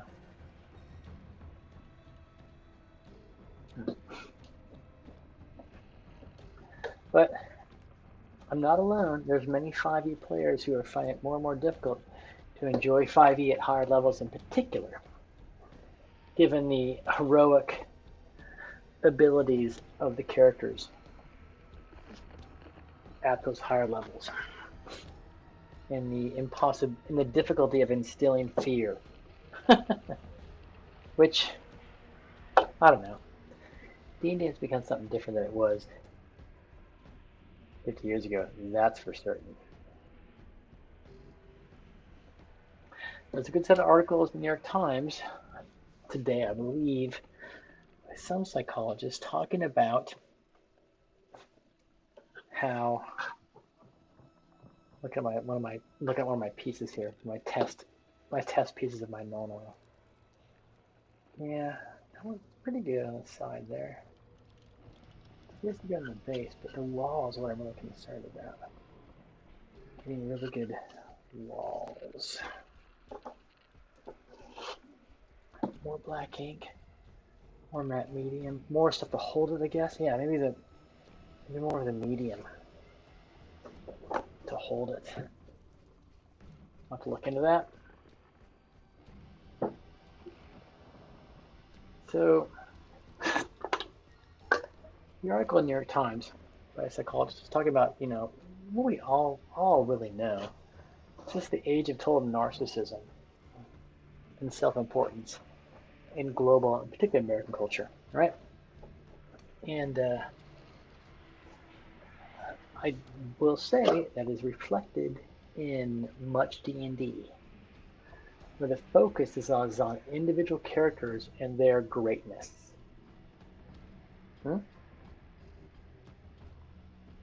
That is correlated to, or fits nicely within, the current zeitgeist of self-importance, individual self-importance,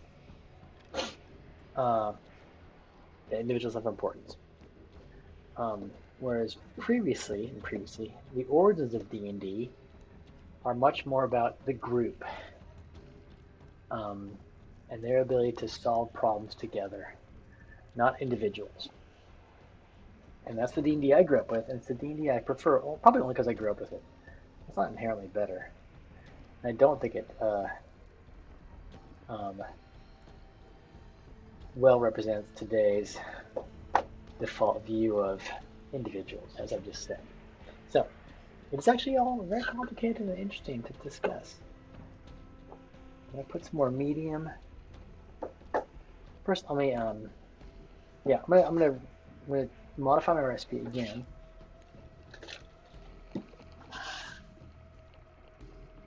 I'm going to close up my wet palette. So, there's that. Got my Catalblast there. Got my recipe. And then I added 5 more drops of ink. Now I'm going to add 5 more drops of medium. And see what that does to the recipe. Let's pour the current recipe pot back into the mixture. There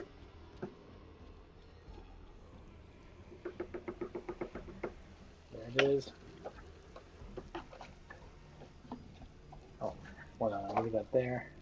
I find that way it is. Pour a little bit of water in here to wash it out. Those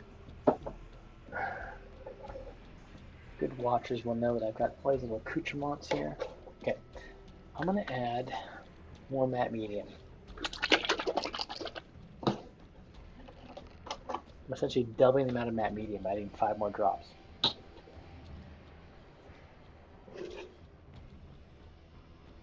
One, 2, 3, 4, 5.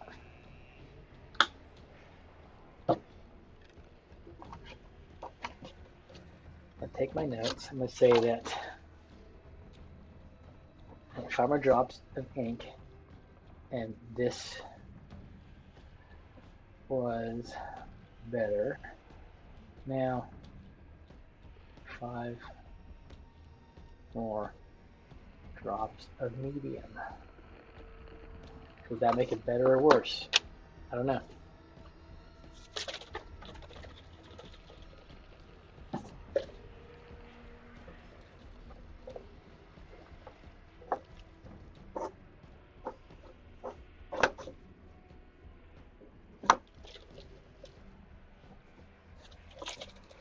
Okay.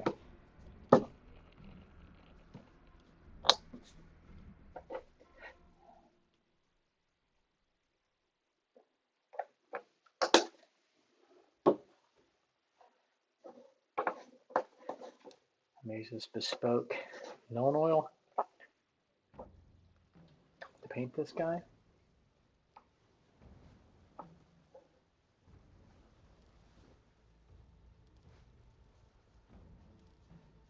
On this side, what's most important to me is the vertical here. I put a lot on there. I did put a lot on there. Let's see how that holds. On the other side, again, I'm going to just use the purchased standard Citadel Nuln oil.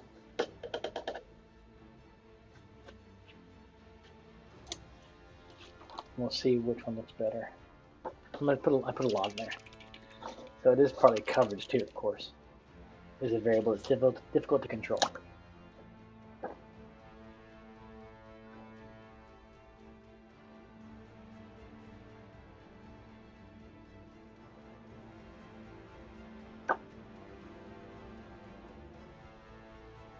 I put a lot on both sides, so this should be a pretty good test, I think.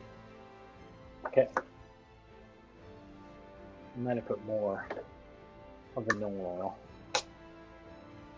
on there.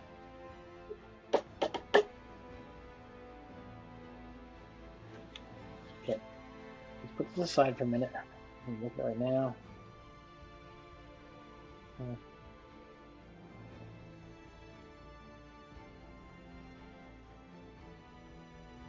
Yeah, it also might have to do with the coverage I put on this stuff.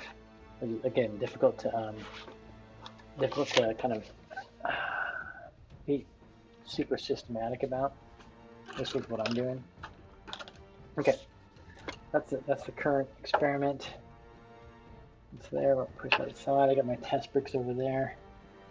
Those are the Nuln oils. These are the homemades. Okay, the homemades are doing okay. Yeah, they are. We'll see how it turns out.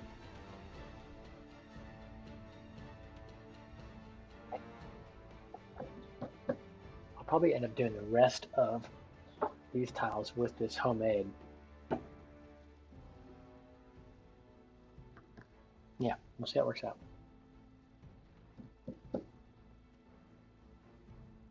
I don't know.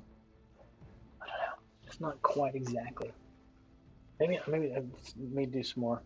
I'm gonna flop on more of this of the homemade on the top there to see if I can match that. It's just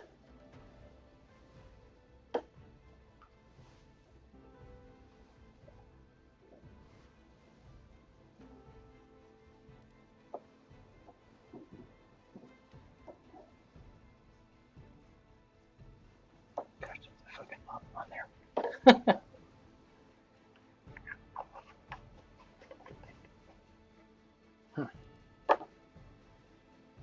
I just dumped it on there. So we'll see how that works. If it takes me to dump it on there, it's alright. As long as I can make it myself and not pay for it. Okay. There we are. We've done our second test.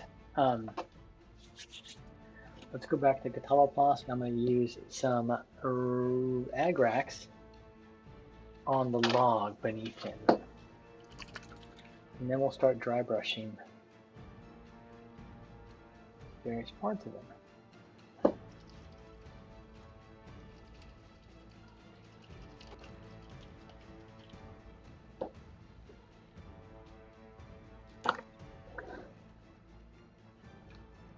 Agrax will be the next wash that I make, because I do want to get that my own recipe as well.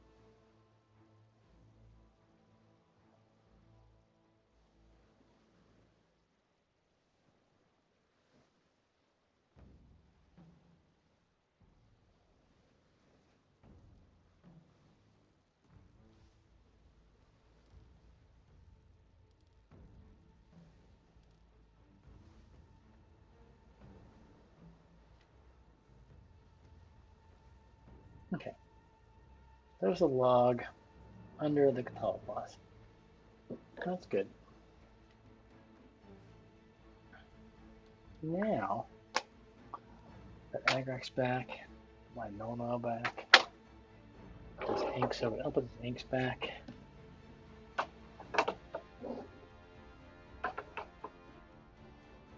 And my test piece is there, looking pretty good. Got this little test piece. It's also looking pretty good.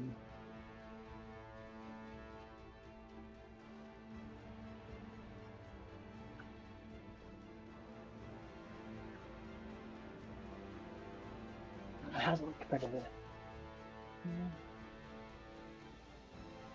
Yep. Just get back here.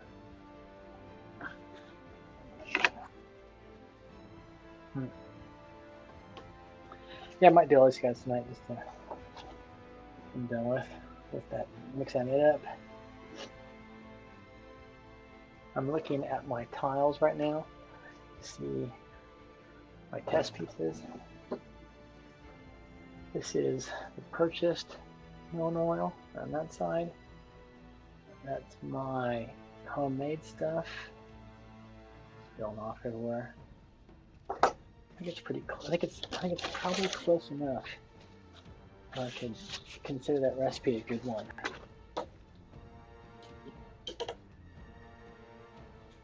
I probably can consider it kind of good and done for now, that recipe. And I'm going to post it online, for God's sake, because I find all the other recipes crap.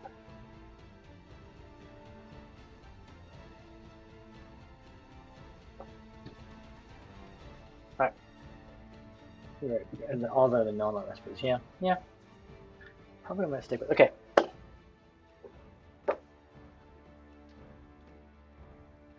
Cataloplas. Fuck. Okay, I'm thinking about amaranth red on top, huh? Okay, this is going to be hard. Do this well. I need some more dry brushes. I need to go back to the old dry brush bin that I have. Crappy old shitty brushes.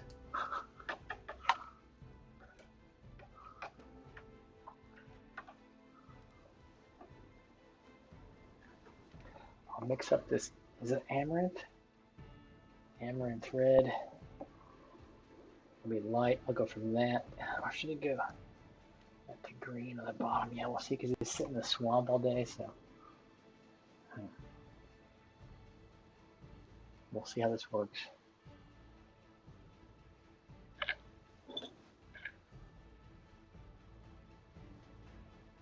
Good night.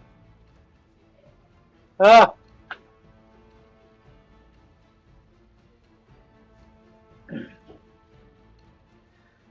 Thanks, y'all, for being here. Okay.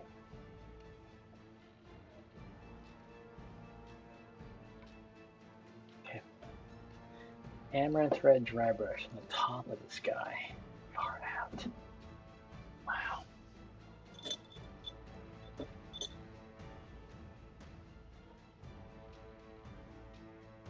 Do I use one of these big, like this fucking thing right here? And just like make him all reddish all over? Maybe. Let's see what it looks like. I really don't know.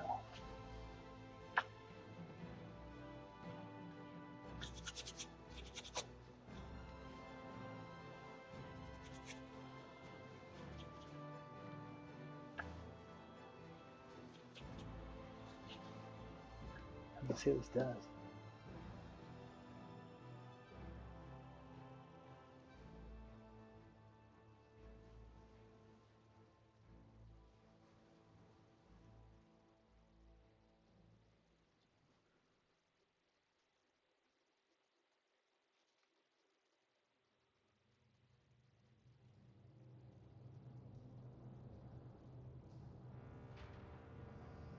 Oh, nice. Gives a little bit of different color there. I might like go like this. If I can get in there somewhat. Don't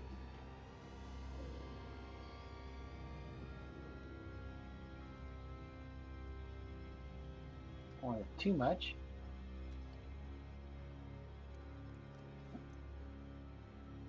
Gosh, that thing was okay, that's alright. Leave it at that. Leave it at that. Now that do some red, some of this black red, and some really in the highlighted areas, and then the green on the bottoms of him. So you might not be able to see this guy very well, but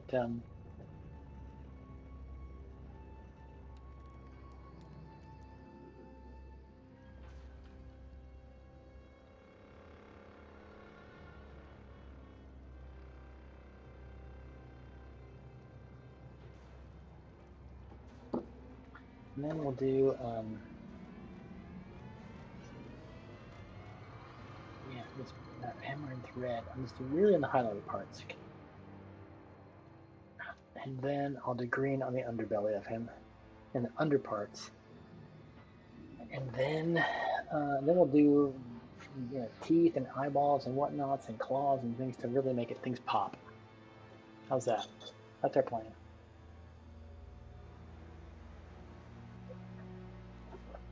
That's our plan.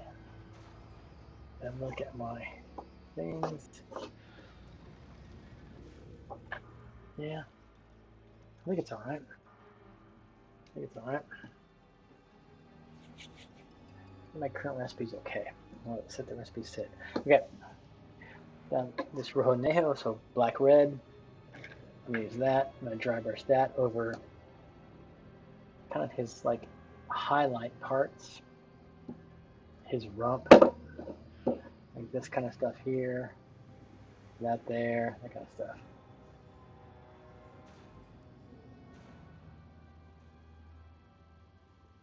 That's what we'll do.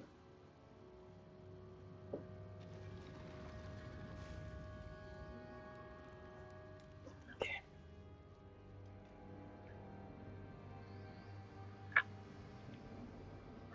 Look at that paint. And now I need a dry brush. Wow, my dry brushes are all, I'm losing them. Okay, maybe.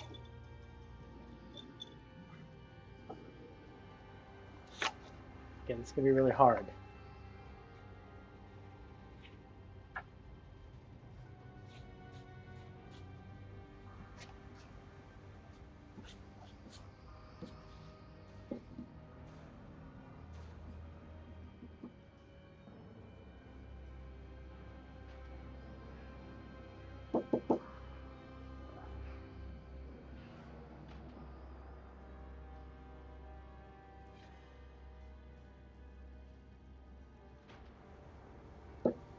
Just trying to give him some different color.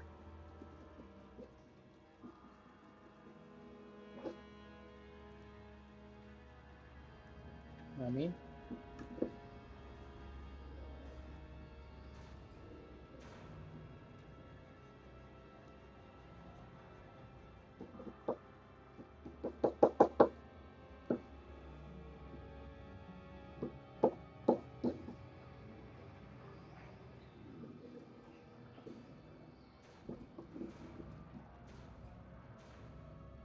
I like that it looks. I like it a lot.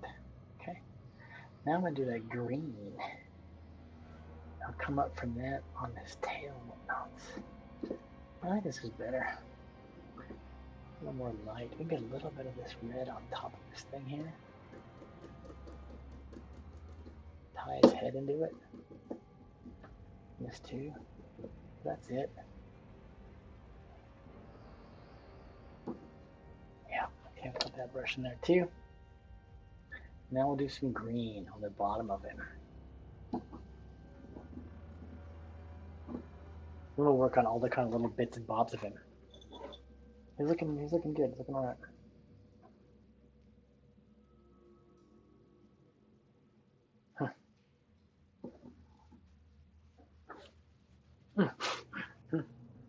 Oops.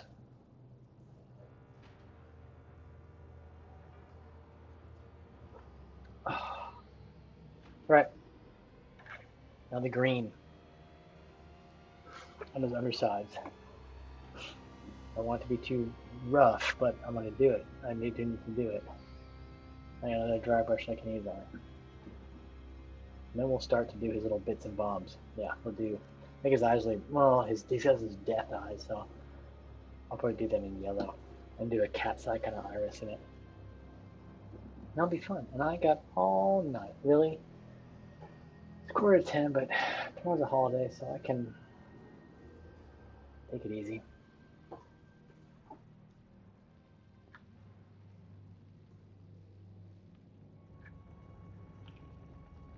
Okay, there's that. And I got this dry brush to work with.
I hit that there, that's alright.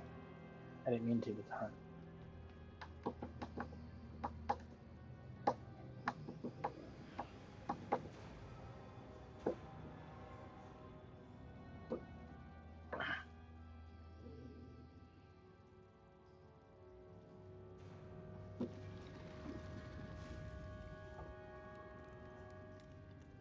Be up here.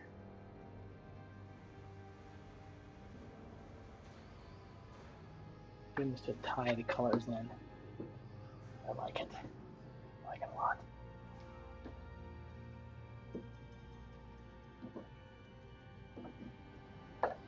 Okay. I think it's pretty good. It has a little bit too much green right there, but that's okay. So here's the sky right now.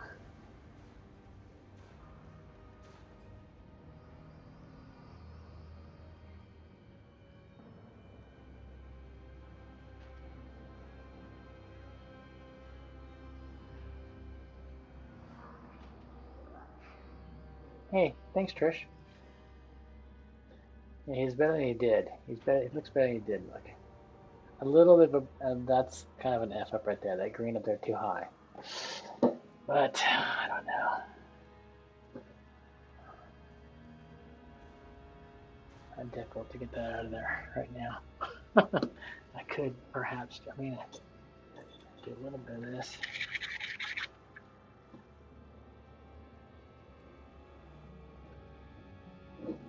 Yeah, a little bit too. I want to get. I don't want that green there. Can I get it out without fucking everything up? I don't know.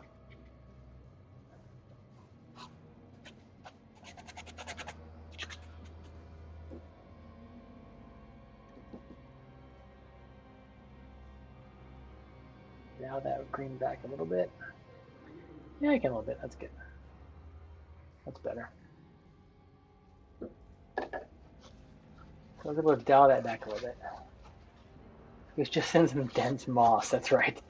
It's kind of coming through some moss. I don't think you guys have ever encountered a catawba. However, it was possible because in Tomb of the Lizard King, there was an encounter that involved a catawba, a 5e version, don't worry. But you guys never went that way, so that's fine. That's one thing you should kind of know. An algae bloom. He looks all right. He's looking pretty good.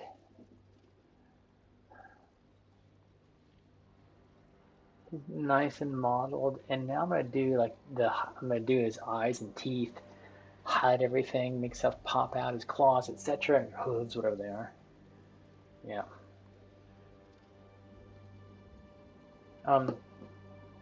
That's one thing about, I think sometimes, I mean, some people can be what are called completionists, which is fine. Meaning they want to interact with every possible thing in the adventure. They don't want to miss a secret door or anything. But let me tell you, you guys miss stuff all the time, which is fine. Because also, I make stuff up all the time. And I throw shit in there because I feel you need to find something sometimes. Or that's not really good to put it. I don't mean it that way. I have a series of like clues and lore that I think might advance the story. And if you guys have been in like heavy combat, blah blah blah blah, and I think there's a time for like a change of pace, I might introduce the option for you guys to discover some lore. And so it's not really just, I mean, but not always. But sometimes there is just straight up secret doors you guys don't find, and so what? You don't find them. But there is certainly an element, at least in my game, of the DM, i.e. me, kind of as a puppet master, pulling the strings. I don't want to say you don't have any agency, because you do, absolutely. But sometimes you don't find stuff, but sometimes when I just feel like, okay, it's time for you guys to find something, I'll put something out there for you to find. That's something that's made up by me. It's not in the published adventure, so to speak. Oh yeah, Lizard King. There's a fucking ton of stuff in Lizard King you didn't interact with. A ton. In the published adventures I use, which I heavily modify and add stuff in and blah blah blah, there's always stuff you don't find, you don't interact with. Always. But I don't really want you to worry about that. Because think about life, right? If I took a right at that stoplight, my life would be different than if I took a left. You know, it's just the way life is.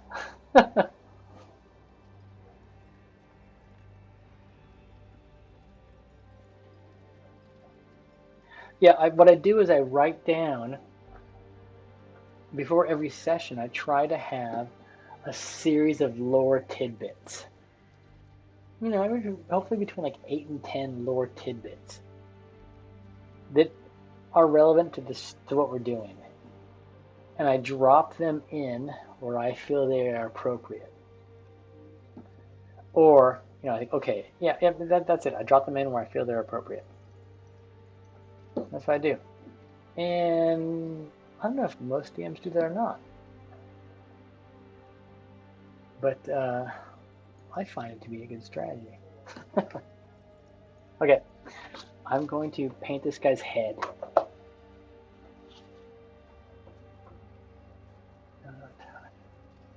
Yeah, I would say don't worry about when you play D&D. Don't play it like a video game. Like, have I completed the level? Have I done all the side quests? Blah blah blah.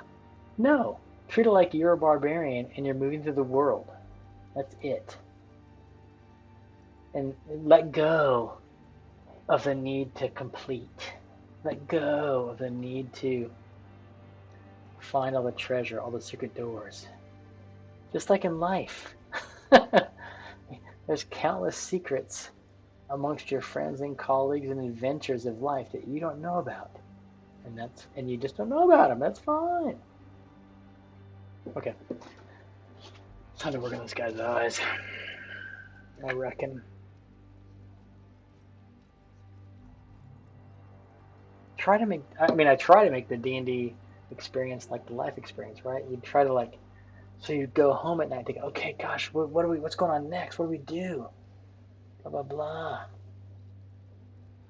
His eyeballs and his teeth. His teeth are easy. I'll do those in white for the moment. And then I'll knock them back in different colors.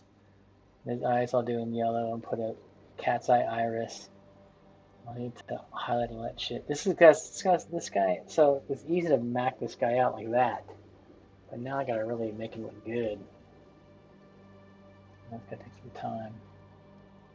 God, a really dedicated painter would like highlight all those individual like little skin blobs. I don't think I can do that.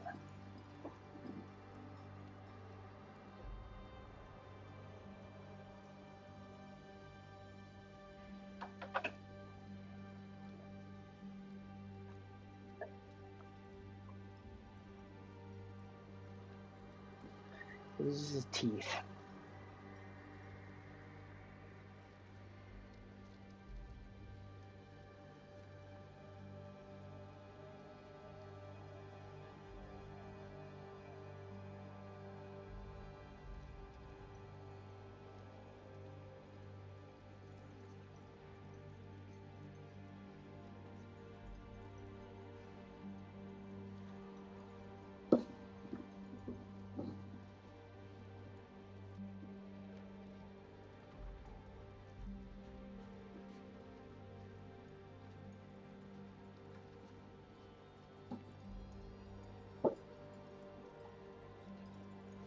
This thing right here. Gosh, I don't know how to fuck this thing.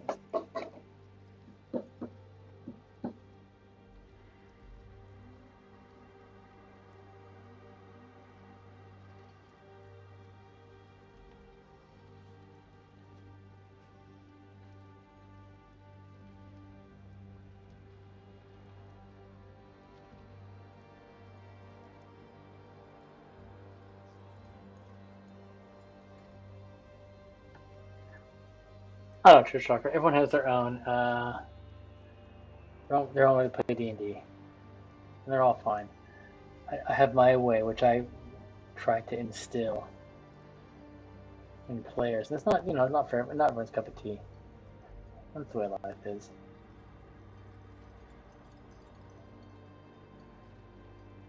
I mean, it's just like in all aspects of life, right? We all have our own ways of doing things. I'm just thinking about like my students I supervise. I do it this way. You should also do it this way. Sometimes I don't agree. I like to think I have experience. I like to think I know best, but whatever. It's okay.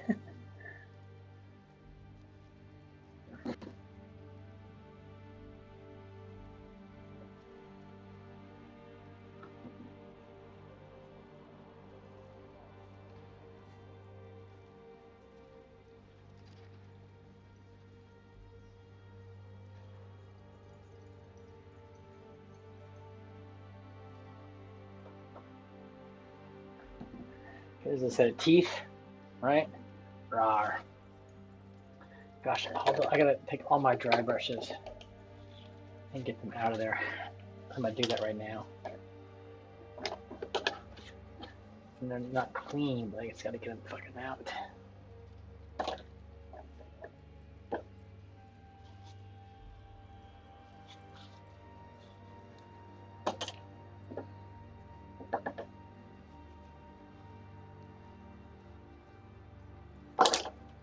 this one's a big fucking make-it brush.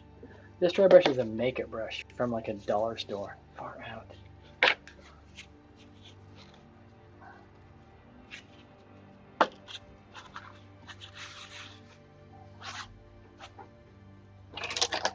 I'm gonna go put these in a glass jar in the front. I really enjoy Tom's style.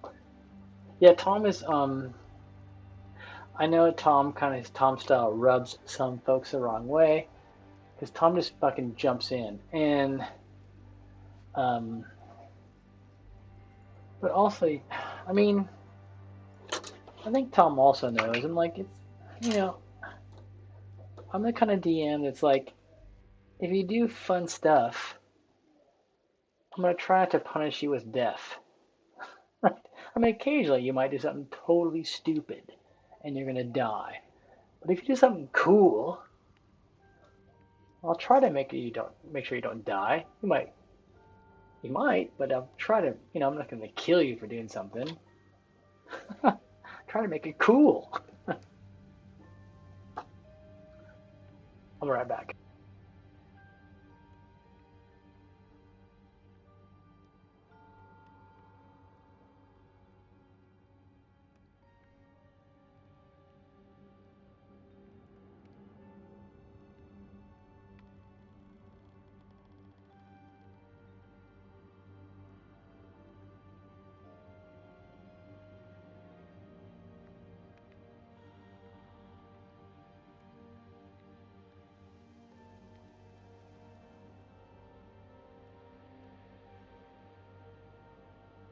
I mean, there's different ways to approach that. Some people think the DM is should just adjudicate the rules as written faithfully without any, just adjudicate the rules faithfully. That's the DM as an algorithm that does nothing, that makes no decisions, but just like implements the rules. I'm not the kind of DM. I'm not saying I fudge dice rolls. I don't do that. But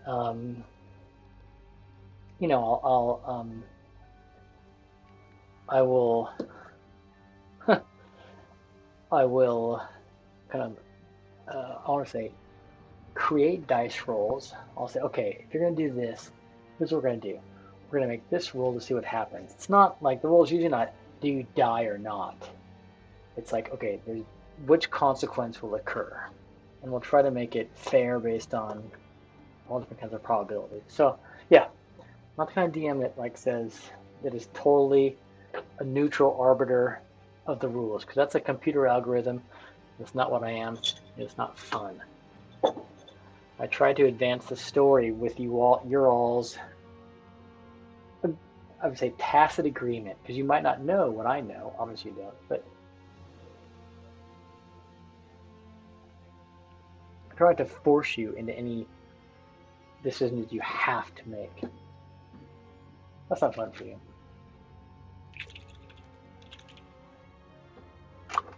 Exactly. If you survive the gaze. Now I'm going to put some wash on these teeth.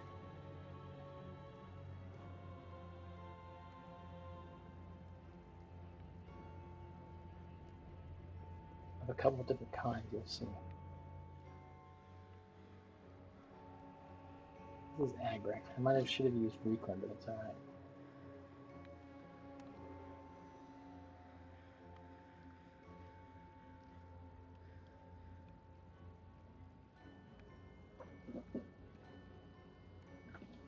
Do that right now. And I'll brighten them up in a sec. Some other stuff. But now I think I probably should, maybe I'll do the eyeballs. Okay, this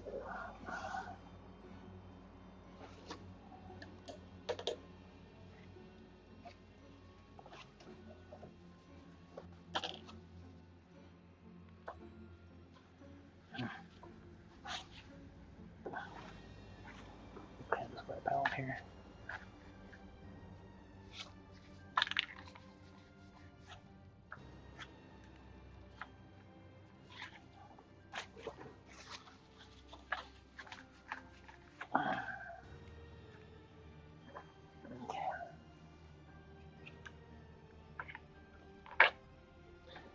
Just cleaning out my palette over here.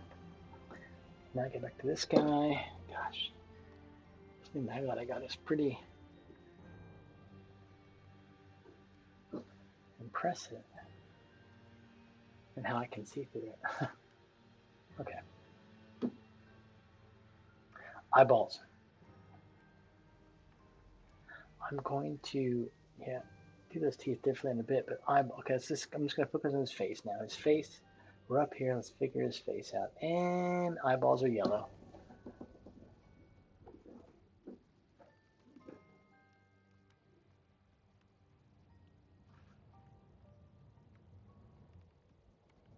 Eyeballs are yellow. Where's my yellow? There it is.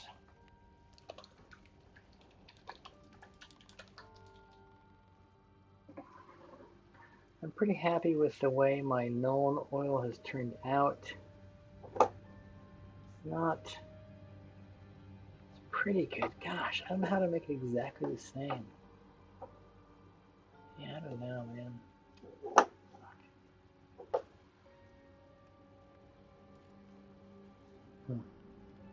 I'm kind of bummed. There's nothing right there. Right there? On the bottom. Okay. So just for his eyeballs. Yellow. I'm going to put it back because I don't need it anymore. I need a smaller brush.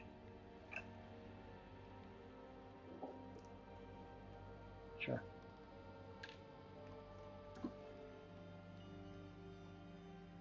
Yeah, that'll work.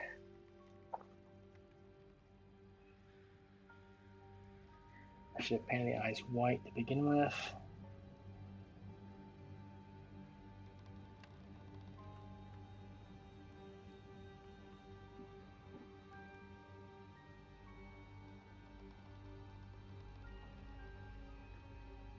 Maybe in this instance, a couple coats of yellow will be enough.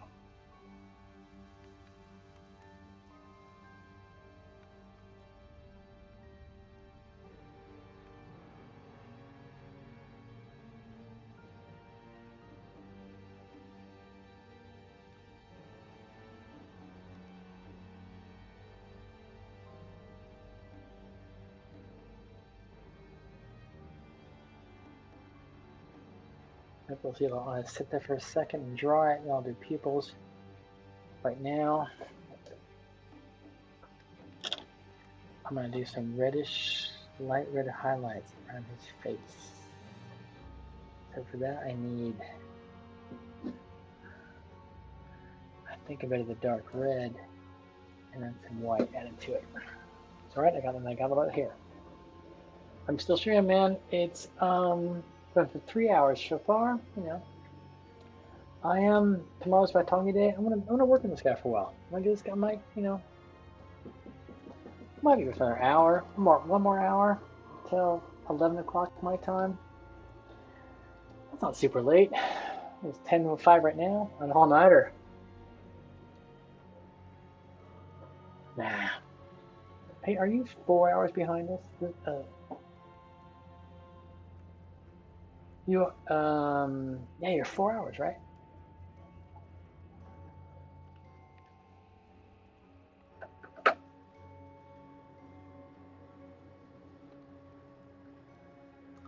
I'm just kind of bummed about my known oil here. My known oil replica. It's not a perfect replica.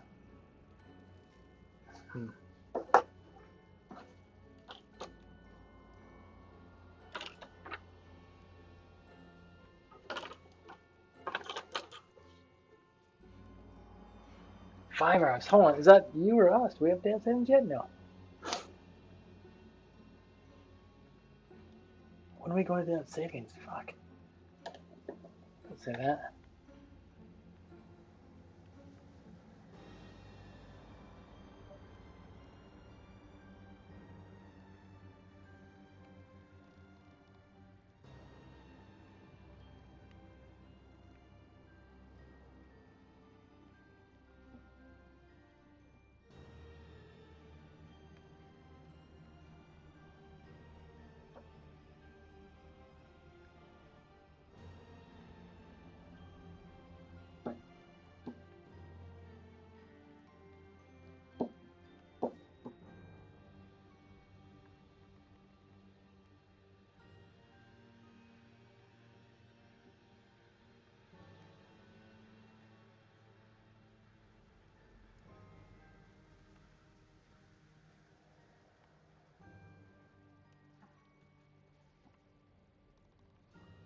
Hmm.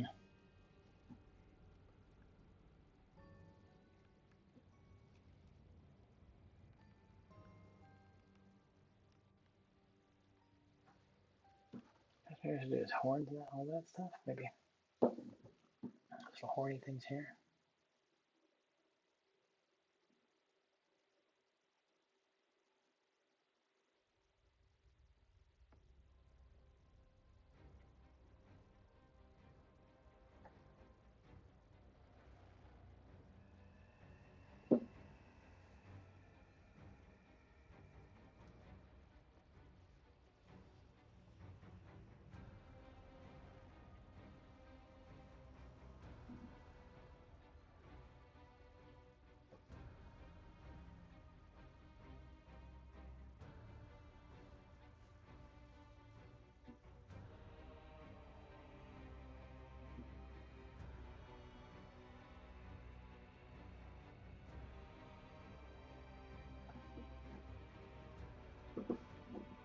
Hmm.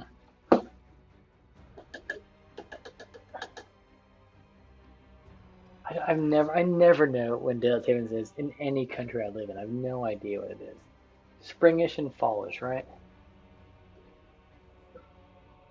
I never fucking know.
Okay, he's getting there. A little more white now. Very last little bit.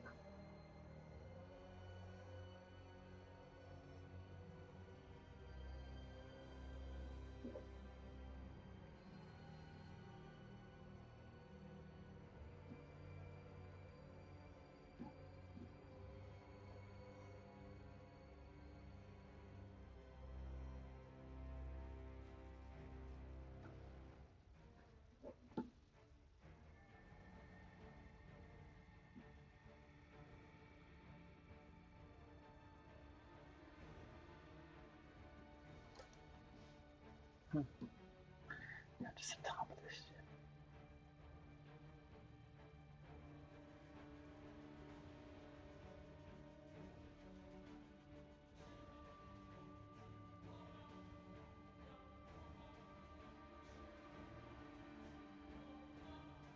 That's fine.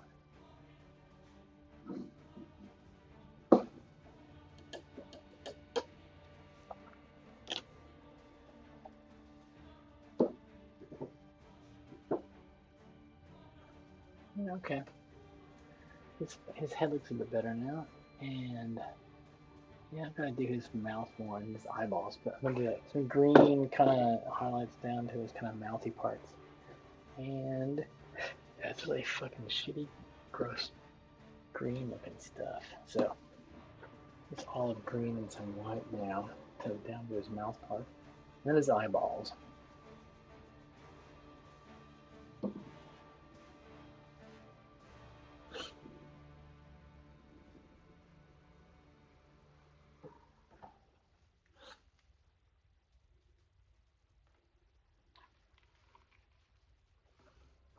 Some green there, and like it's definitely.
Now a little bit lighter.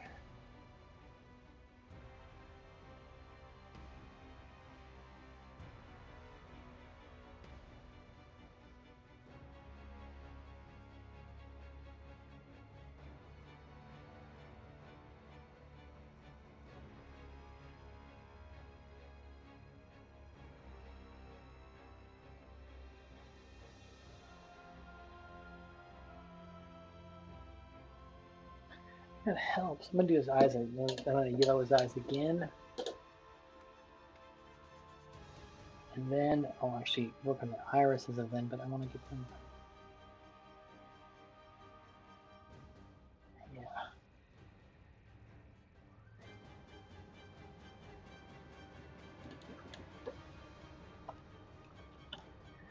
So look at his face. It's pretty alright, and I don't think it has no irises on him. I'm gonna put some black in his ears there.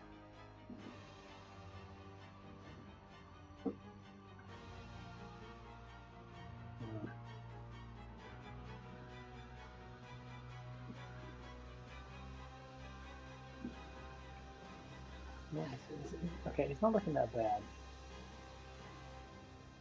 I gotta, yeah, his teeth, I'm gonna put some red on the base of his teeth and some highlight white on the top of him. I'll do that right now. I'll do that with, where's my cardboard crimson? Right here.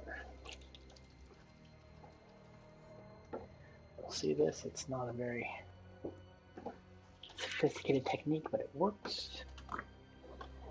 So cardboard crimson at the base of his teeth. Right, make them kind of reddish where they are at the gums.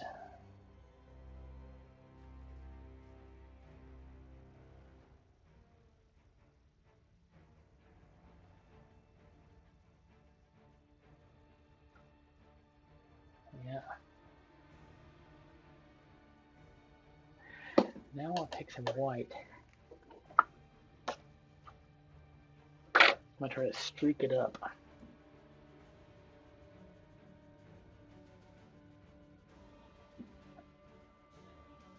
In a second, until it dries. The rest of his head.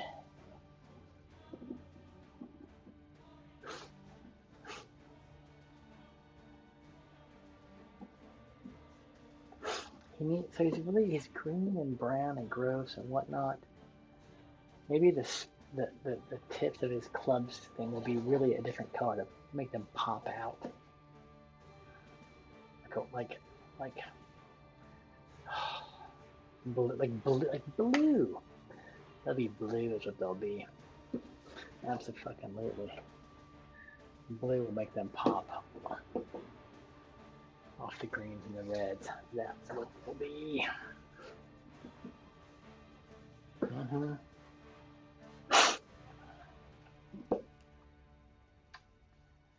Right. I need to do his teeth in black. And that's teeth. His eyeballs. I don't want a good brush for that. This is our brush. I'm gonna go get a beer. I'm gonna come back and do his irises. He's turning it nice. I like him. Back in a second.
I'm back.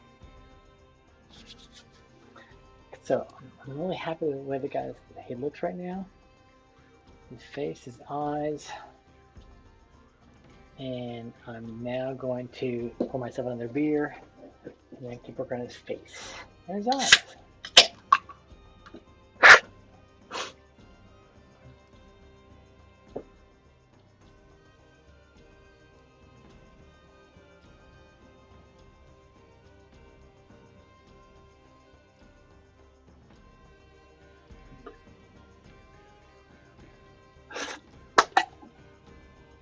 Oh my goodness. Okay. Yeah. I'm gonna do his eyes. There's some irises.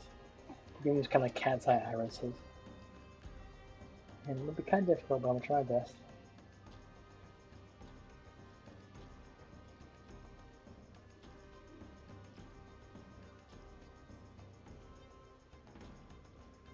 And then I'm gonna work on this tail ball thing.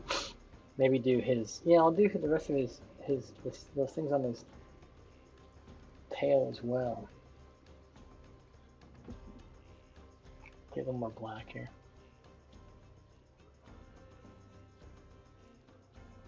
Just need a touch because it's just his irises.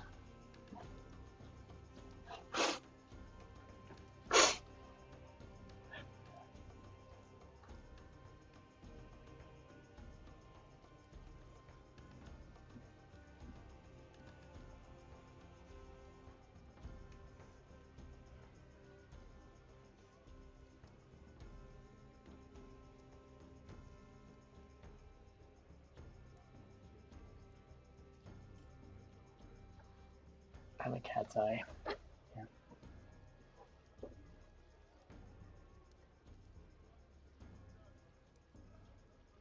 Let's put a dot in the middle and then draw lines to top and bottom.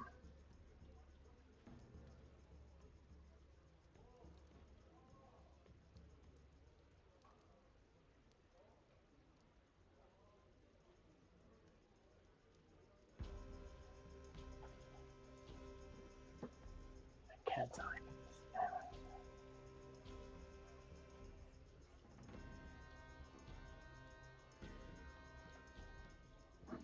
That works.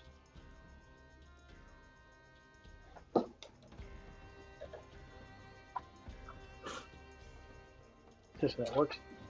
Now I'm gonna do this white streaks on his teeth that I wanted. Really like this.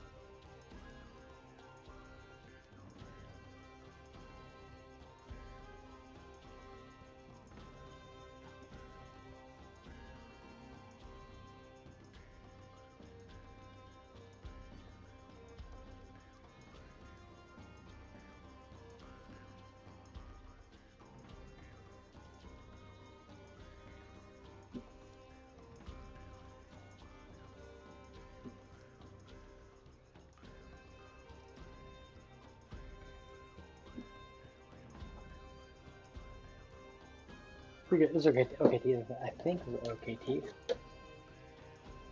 I mean, professionals will do a better job than me, but whatever. Professionals in anything will do a better job than me. Professional carburetor fixer will do a better job than I will in fixing my carburetor. And that's what happened like last month.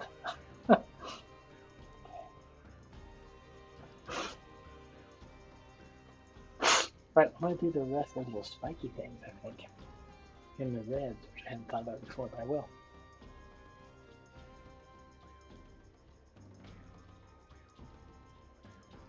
Right?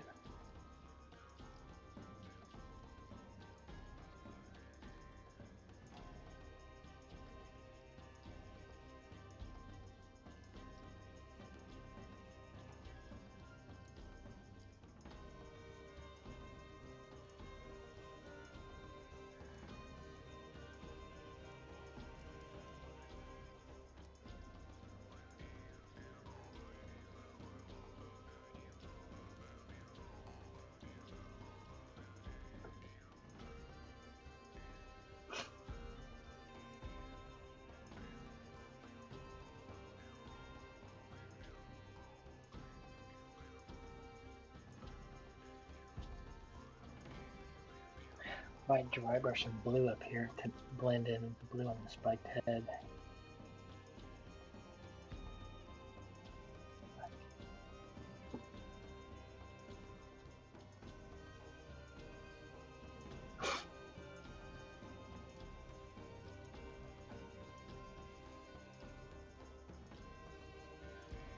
Huh. There's that one there I gotta get.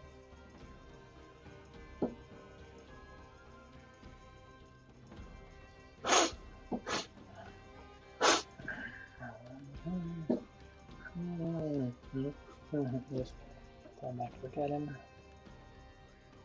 Yeah. I'm gonna get some blue in here.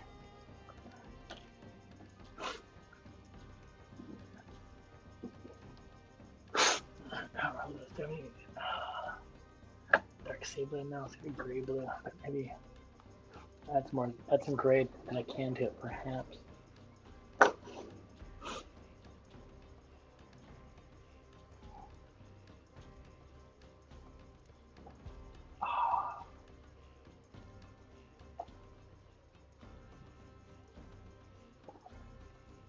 Oh, it's great for the viewers. Thanks you guys for being here.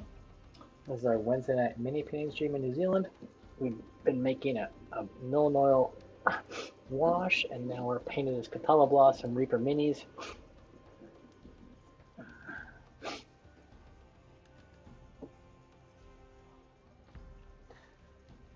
We'll see what else we can do.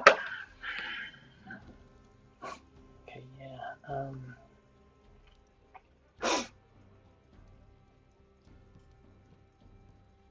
Can you make mix red and blue? What's it look like? Purple. That's right. I'm going to do the tops of these guys coming up.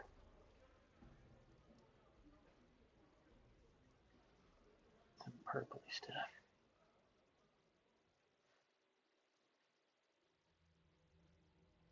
To blend into the blue on the top.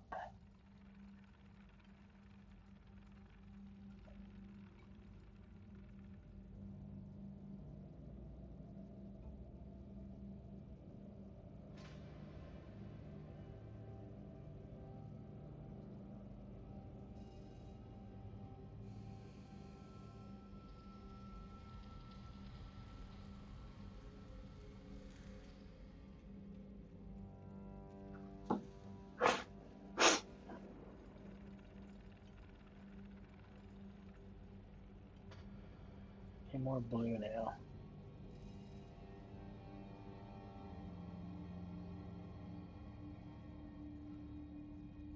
For the balls, the spikes.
There's the top of these things now.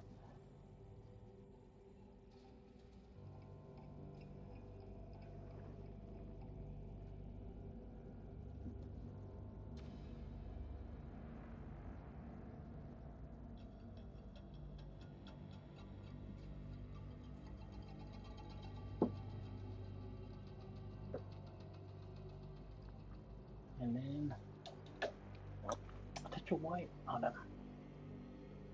Even lighter.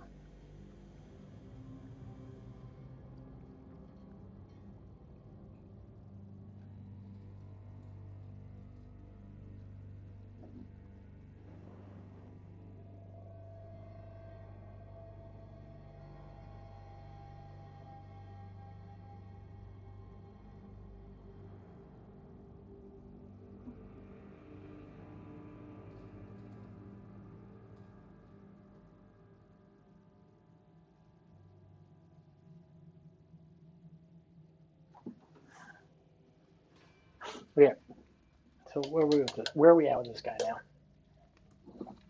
Let's look.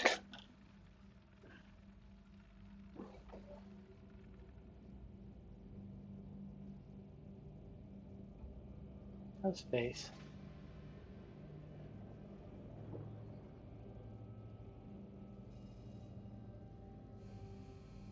His eyeballs, his mouth, his teeth,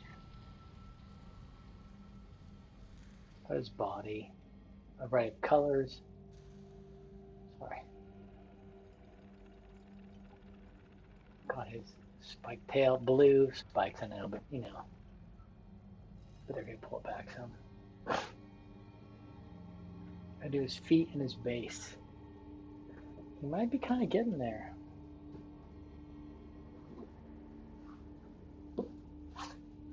I look at him like that. Step back a bit.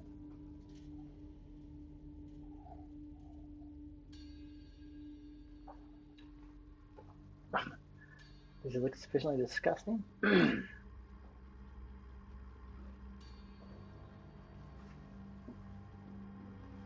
might.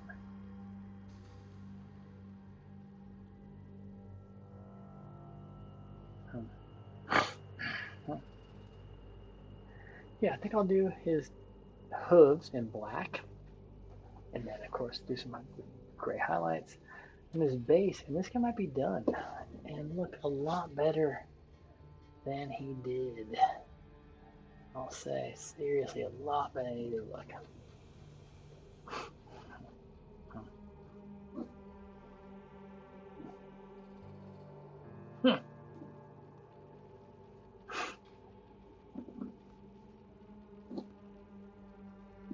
Right, let's do his hooves in black.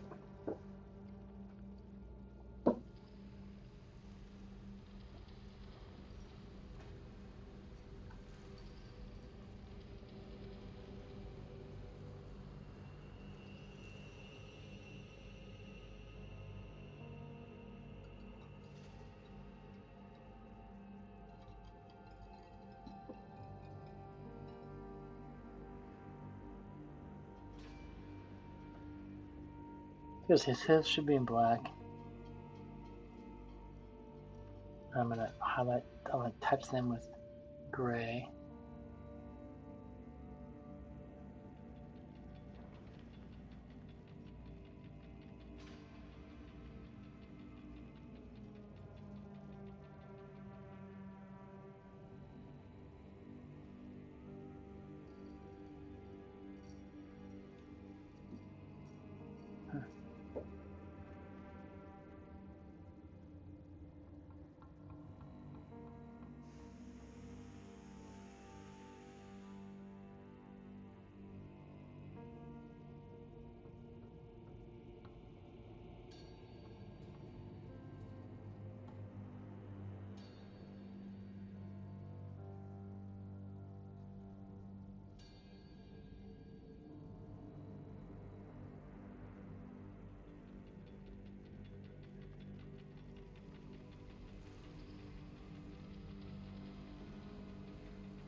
And now he's a proud Catawba Plus.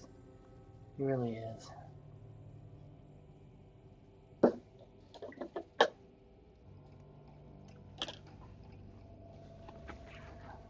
Okay.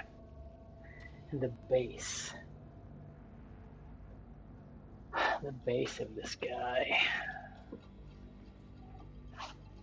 I might do one of these orangey washes or some kind of like, yeah, no, fuck.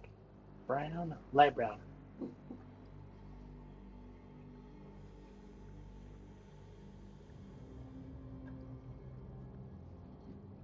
Hmm.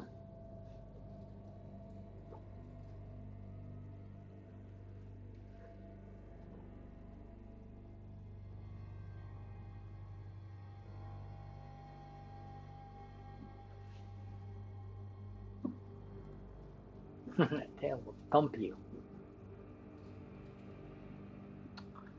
I probably should be, yeah, a gray. So I'm gonna do a gray. I'll do a gray, gray, gray, gray. a light gray, and a brown wash on him, because he's a swamp guy. Okay, I'll just light gray, I'll just sky gray on him, and then brown wash. So I mix up this paint. Yeah, no.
Huh.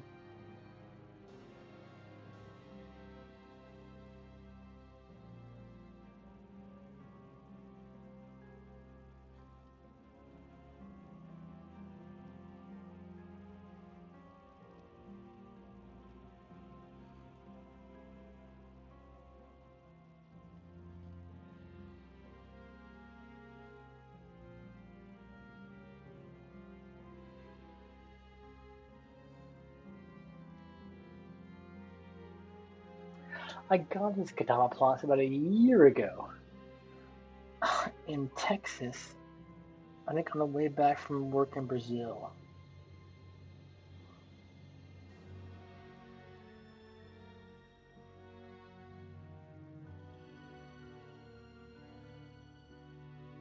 This guitar, he's a long way in the making. This guy,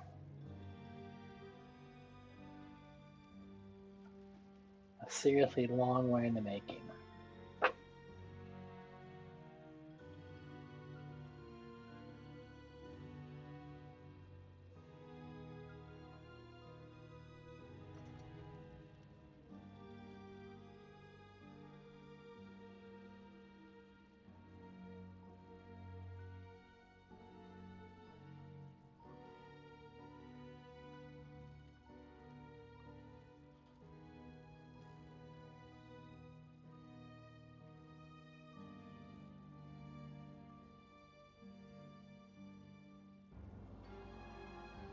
I know. I'm just cruising through the paint into the paint job, not talking a lot. That's right, folks.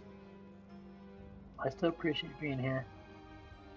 I'm just like I can see the end zone here, so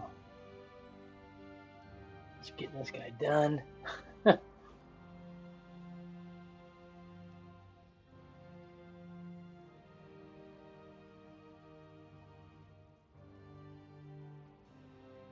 Think about how I should wash this base.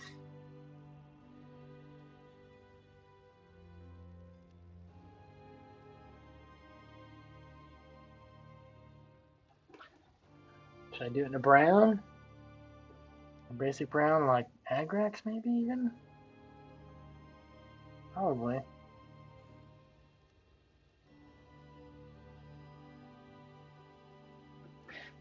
If you don't know what you want to do or what you're doing, which is kind of both the case for me, you might just want to go with basics. Agrax. Hard to really fuck up with that too much.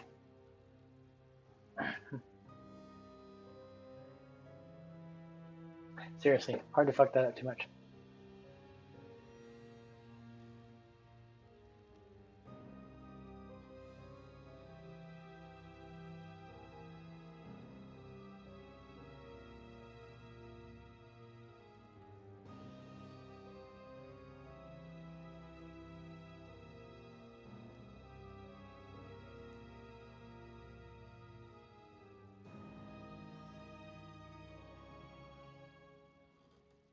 Hmm.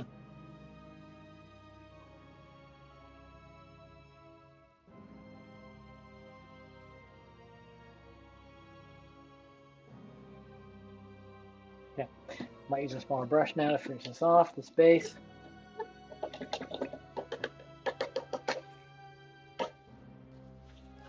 Use a slightly smaller brush, a wee bit smaller. We're almost done with this guy. He's looking good. We made some non oil wash, which I look at it here.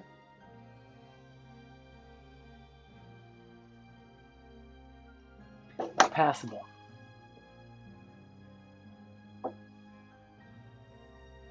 think I'll stay with the current recipe I have and use the rest of this to wash all of those things. Yeah. Yeah. That's what I'll do. Okay. Use a smaller brush for getting into some of the little nooks and crannies here of this base.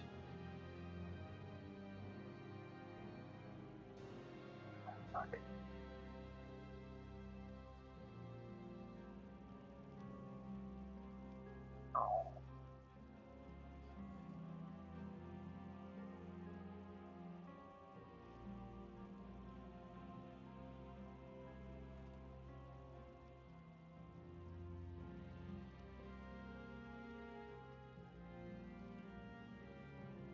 Wow.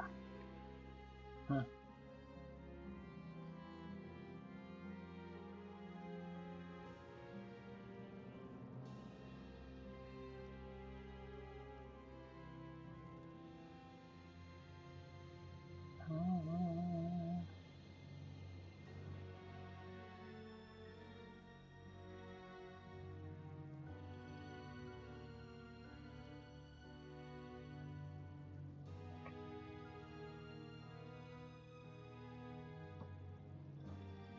Oof. So hard to get in this base in here, goddamn.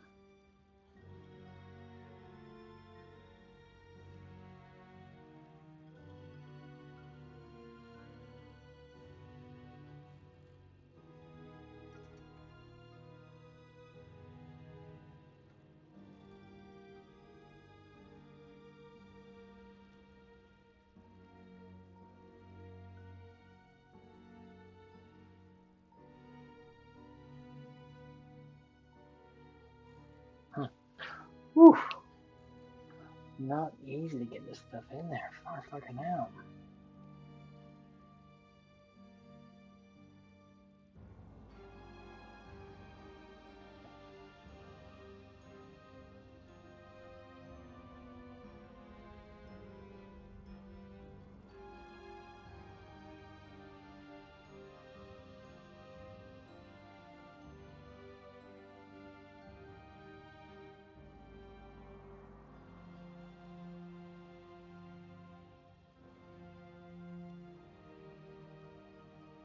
God damn. It's really difficult to get in there. I'm trying my best, try my best.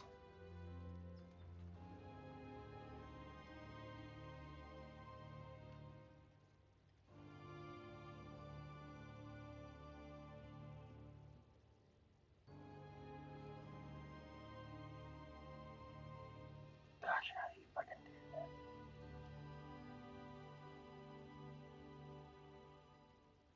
It's impossible. Once again. Okay, so there's that. I'm gonna call this thing done. I'm gonna probably go hair dryer it so I can then wash the base in a color brown. I'm gonna pull it out. this. If I can do the base of it, really get the find all the edges here on the.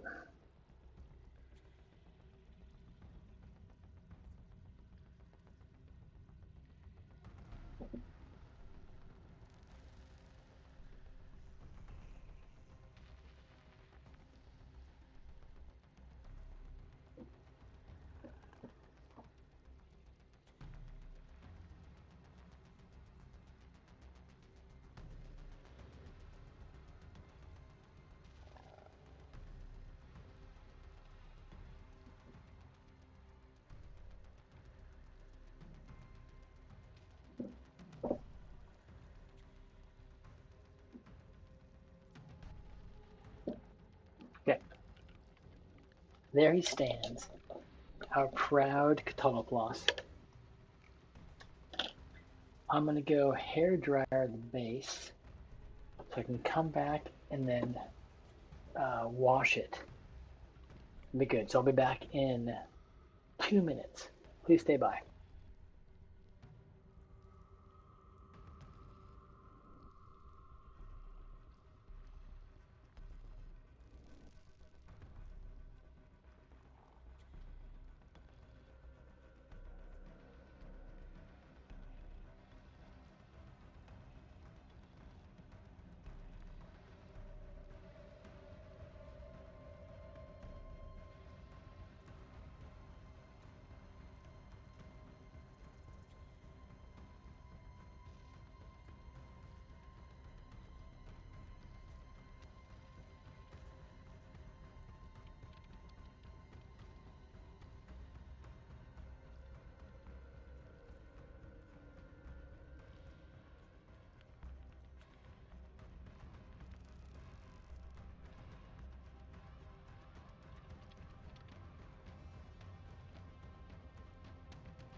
So there he is, pretty good. And I'm now I'm gonna brown wash that base and then green dry brush it.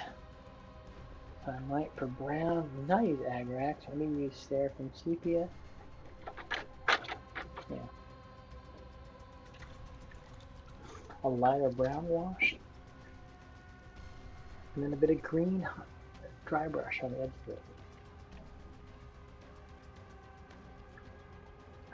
As if he's emerging from the swamp. You know what I mean? That's the goal there. That's probably okay. Yeah. Okay.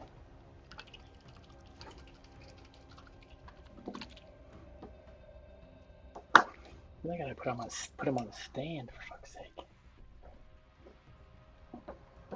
Oh, fucking out! I just fucking spilled paint everywhere.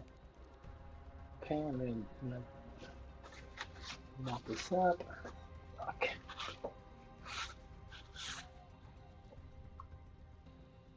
I spilled paint. I spilled wash. Just thinned out paint. God damn it. Fuck.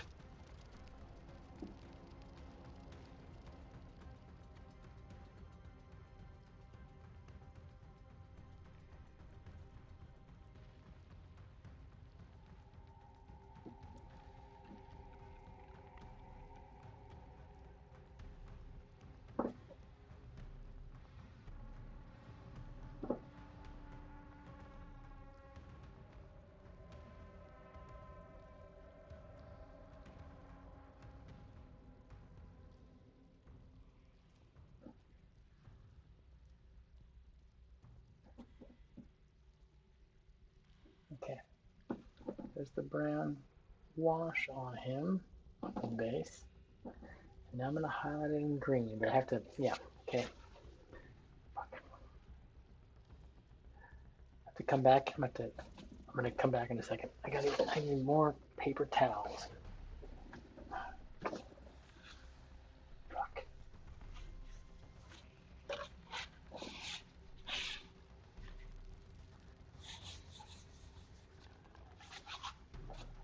Back in a second.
I'm back.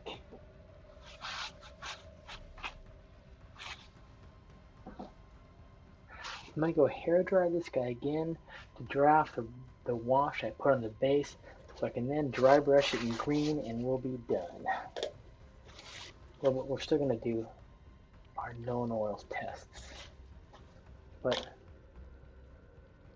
be right back. Stay tuned. Stay tuned.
I'm going to set the Catalopos aside for a minute while the base dries more. Then I can dry brush it in a green. I set him aside for a moment, and I'm gonna wash the rest of my test tiles in my own known oil. Just yeah. And the Catalopos, I'm gonna sit here. Here he is. Here he is. Here he is. That base needs to dry, and then I will dry brush in a green. Yeah. Let them sit there.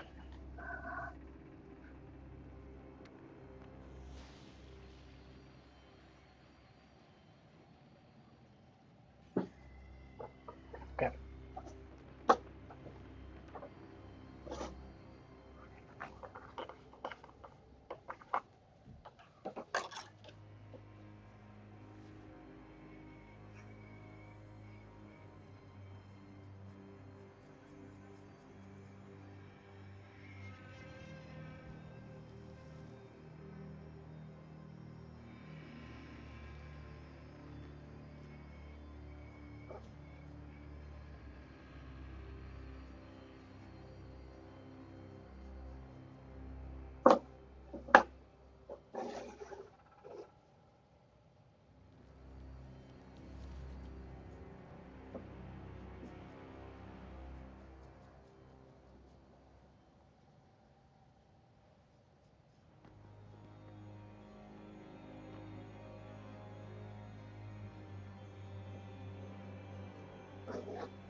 I'm using all my own Nona on this. Let's see how it works.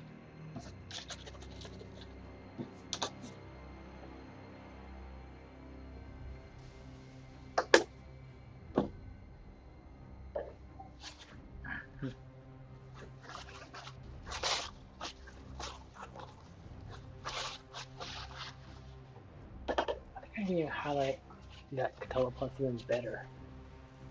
I really push the highlight.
I really want to dry brush that guy, like a color plus tonight, but I might not be able to. That's all right.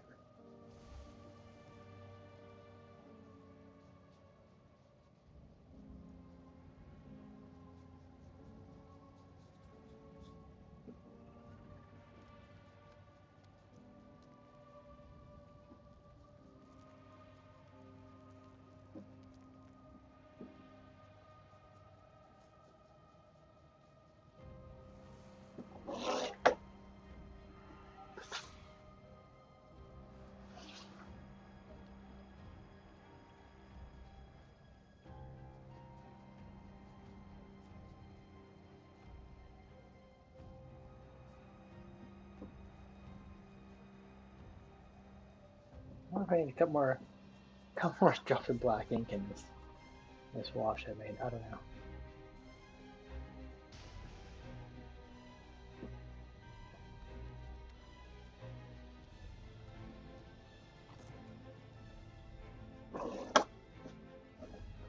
Yeah.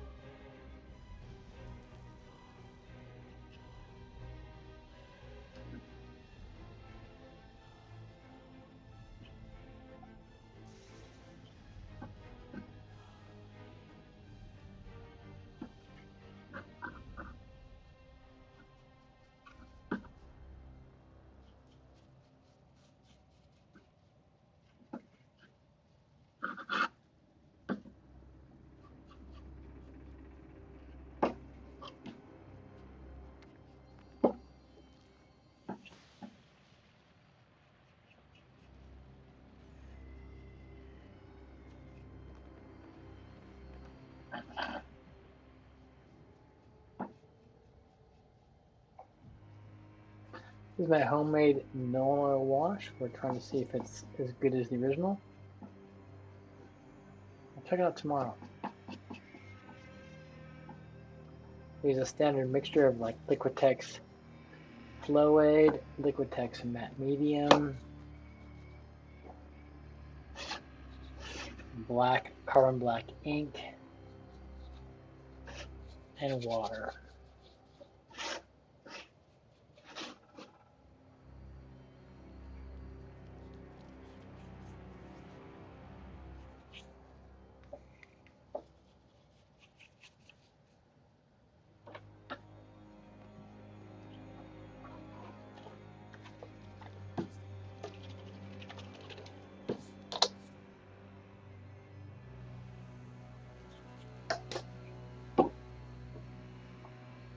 We'll see if it works or not.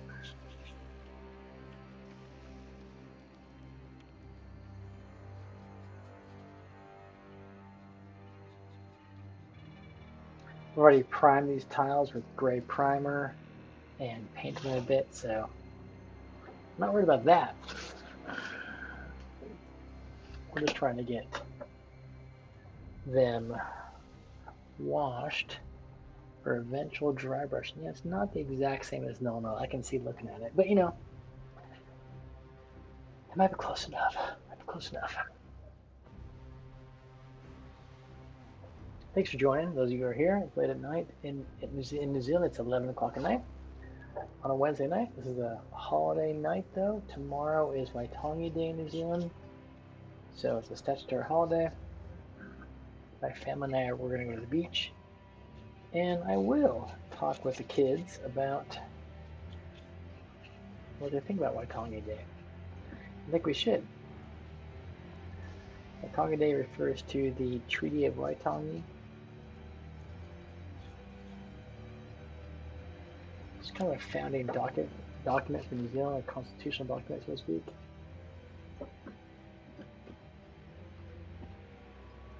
Lays out the rights and responsibilities of the British government, and we got the Whenua, or the original inhabitants of this land, Maori.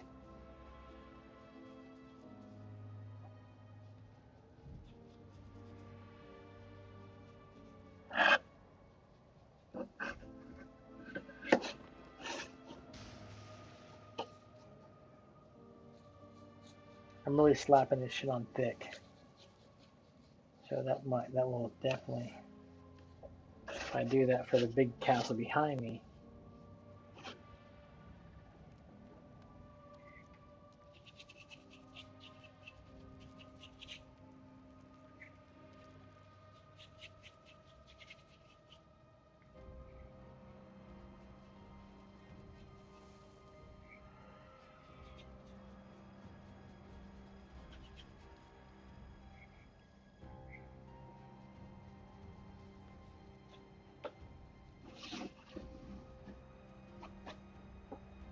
Got one more to do.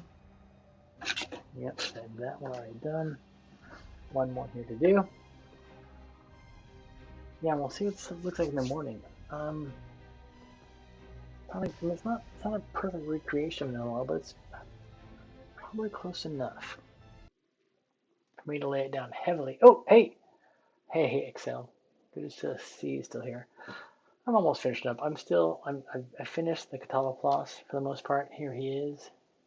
I'm now just applying my homemade Nolan oil to these pieces, and we'll see how it works out.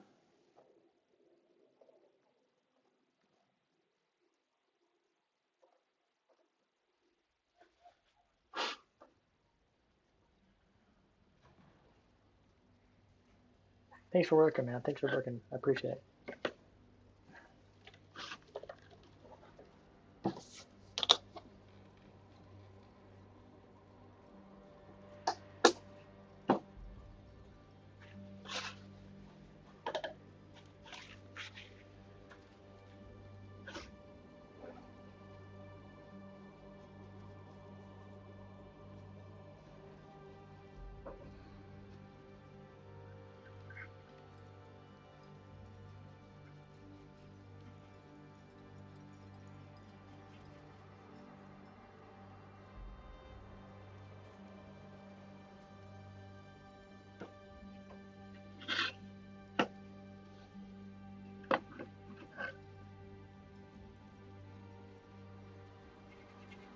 Seems like I should put more black ink in here.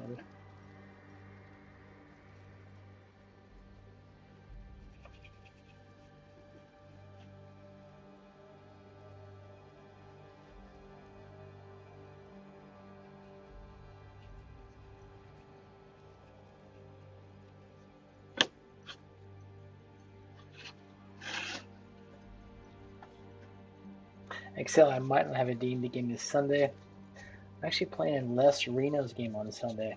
So I know, and I'm too busy on Saturday, so we might have no streamed D&D this weekend. As I said, I'll be in Les Reno's game, Oblivion Seeker. I don't think he doesn't stream that. That's fine, of course. So there may be no D&D stream on Armin, but maybe I'll do a cheeky Baldur's Gate stream in the evening. Yeah, on my Sunday. North American way. Sorry, no. Okay.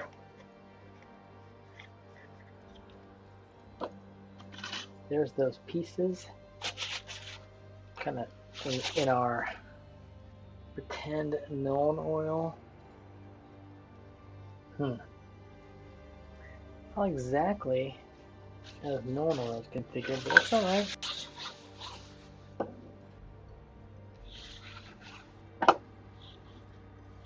It's okay. That one too is drawing.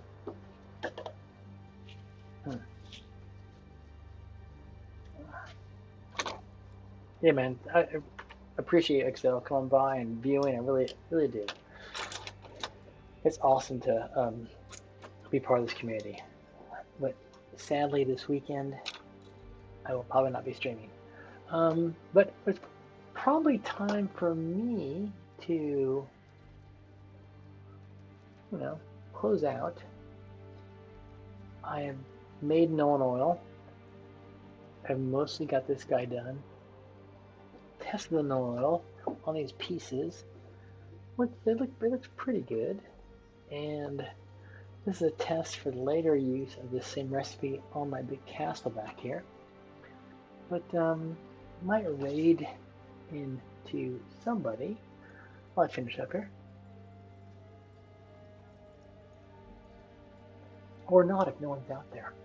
I don't know who's out there. My computer's super slow. Not pick up anybody out there. I don't know.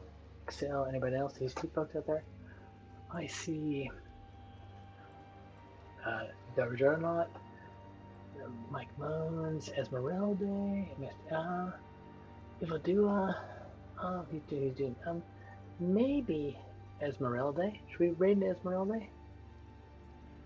Just a couple of us out there. You guys know Esmeralda. Let's start this raid. She's painting the butt of some creature, frankly. So yeah, we'll raid now. Thanks for being here, Excel, everyone else, Diadems, Trish Talker, Cafe, etc. See you guys next time. Really appreciate it. Okay, cheers.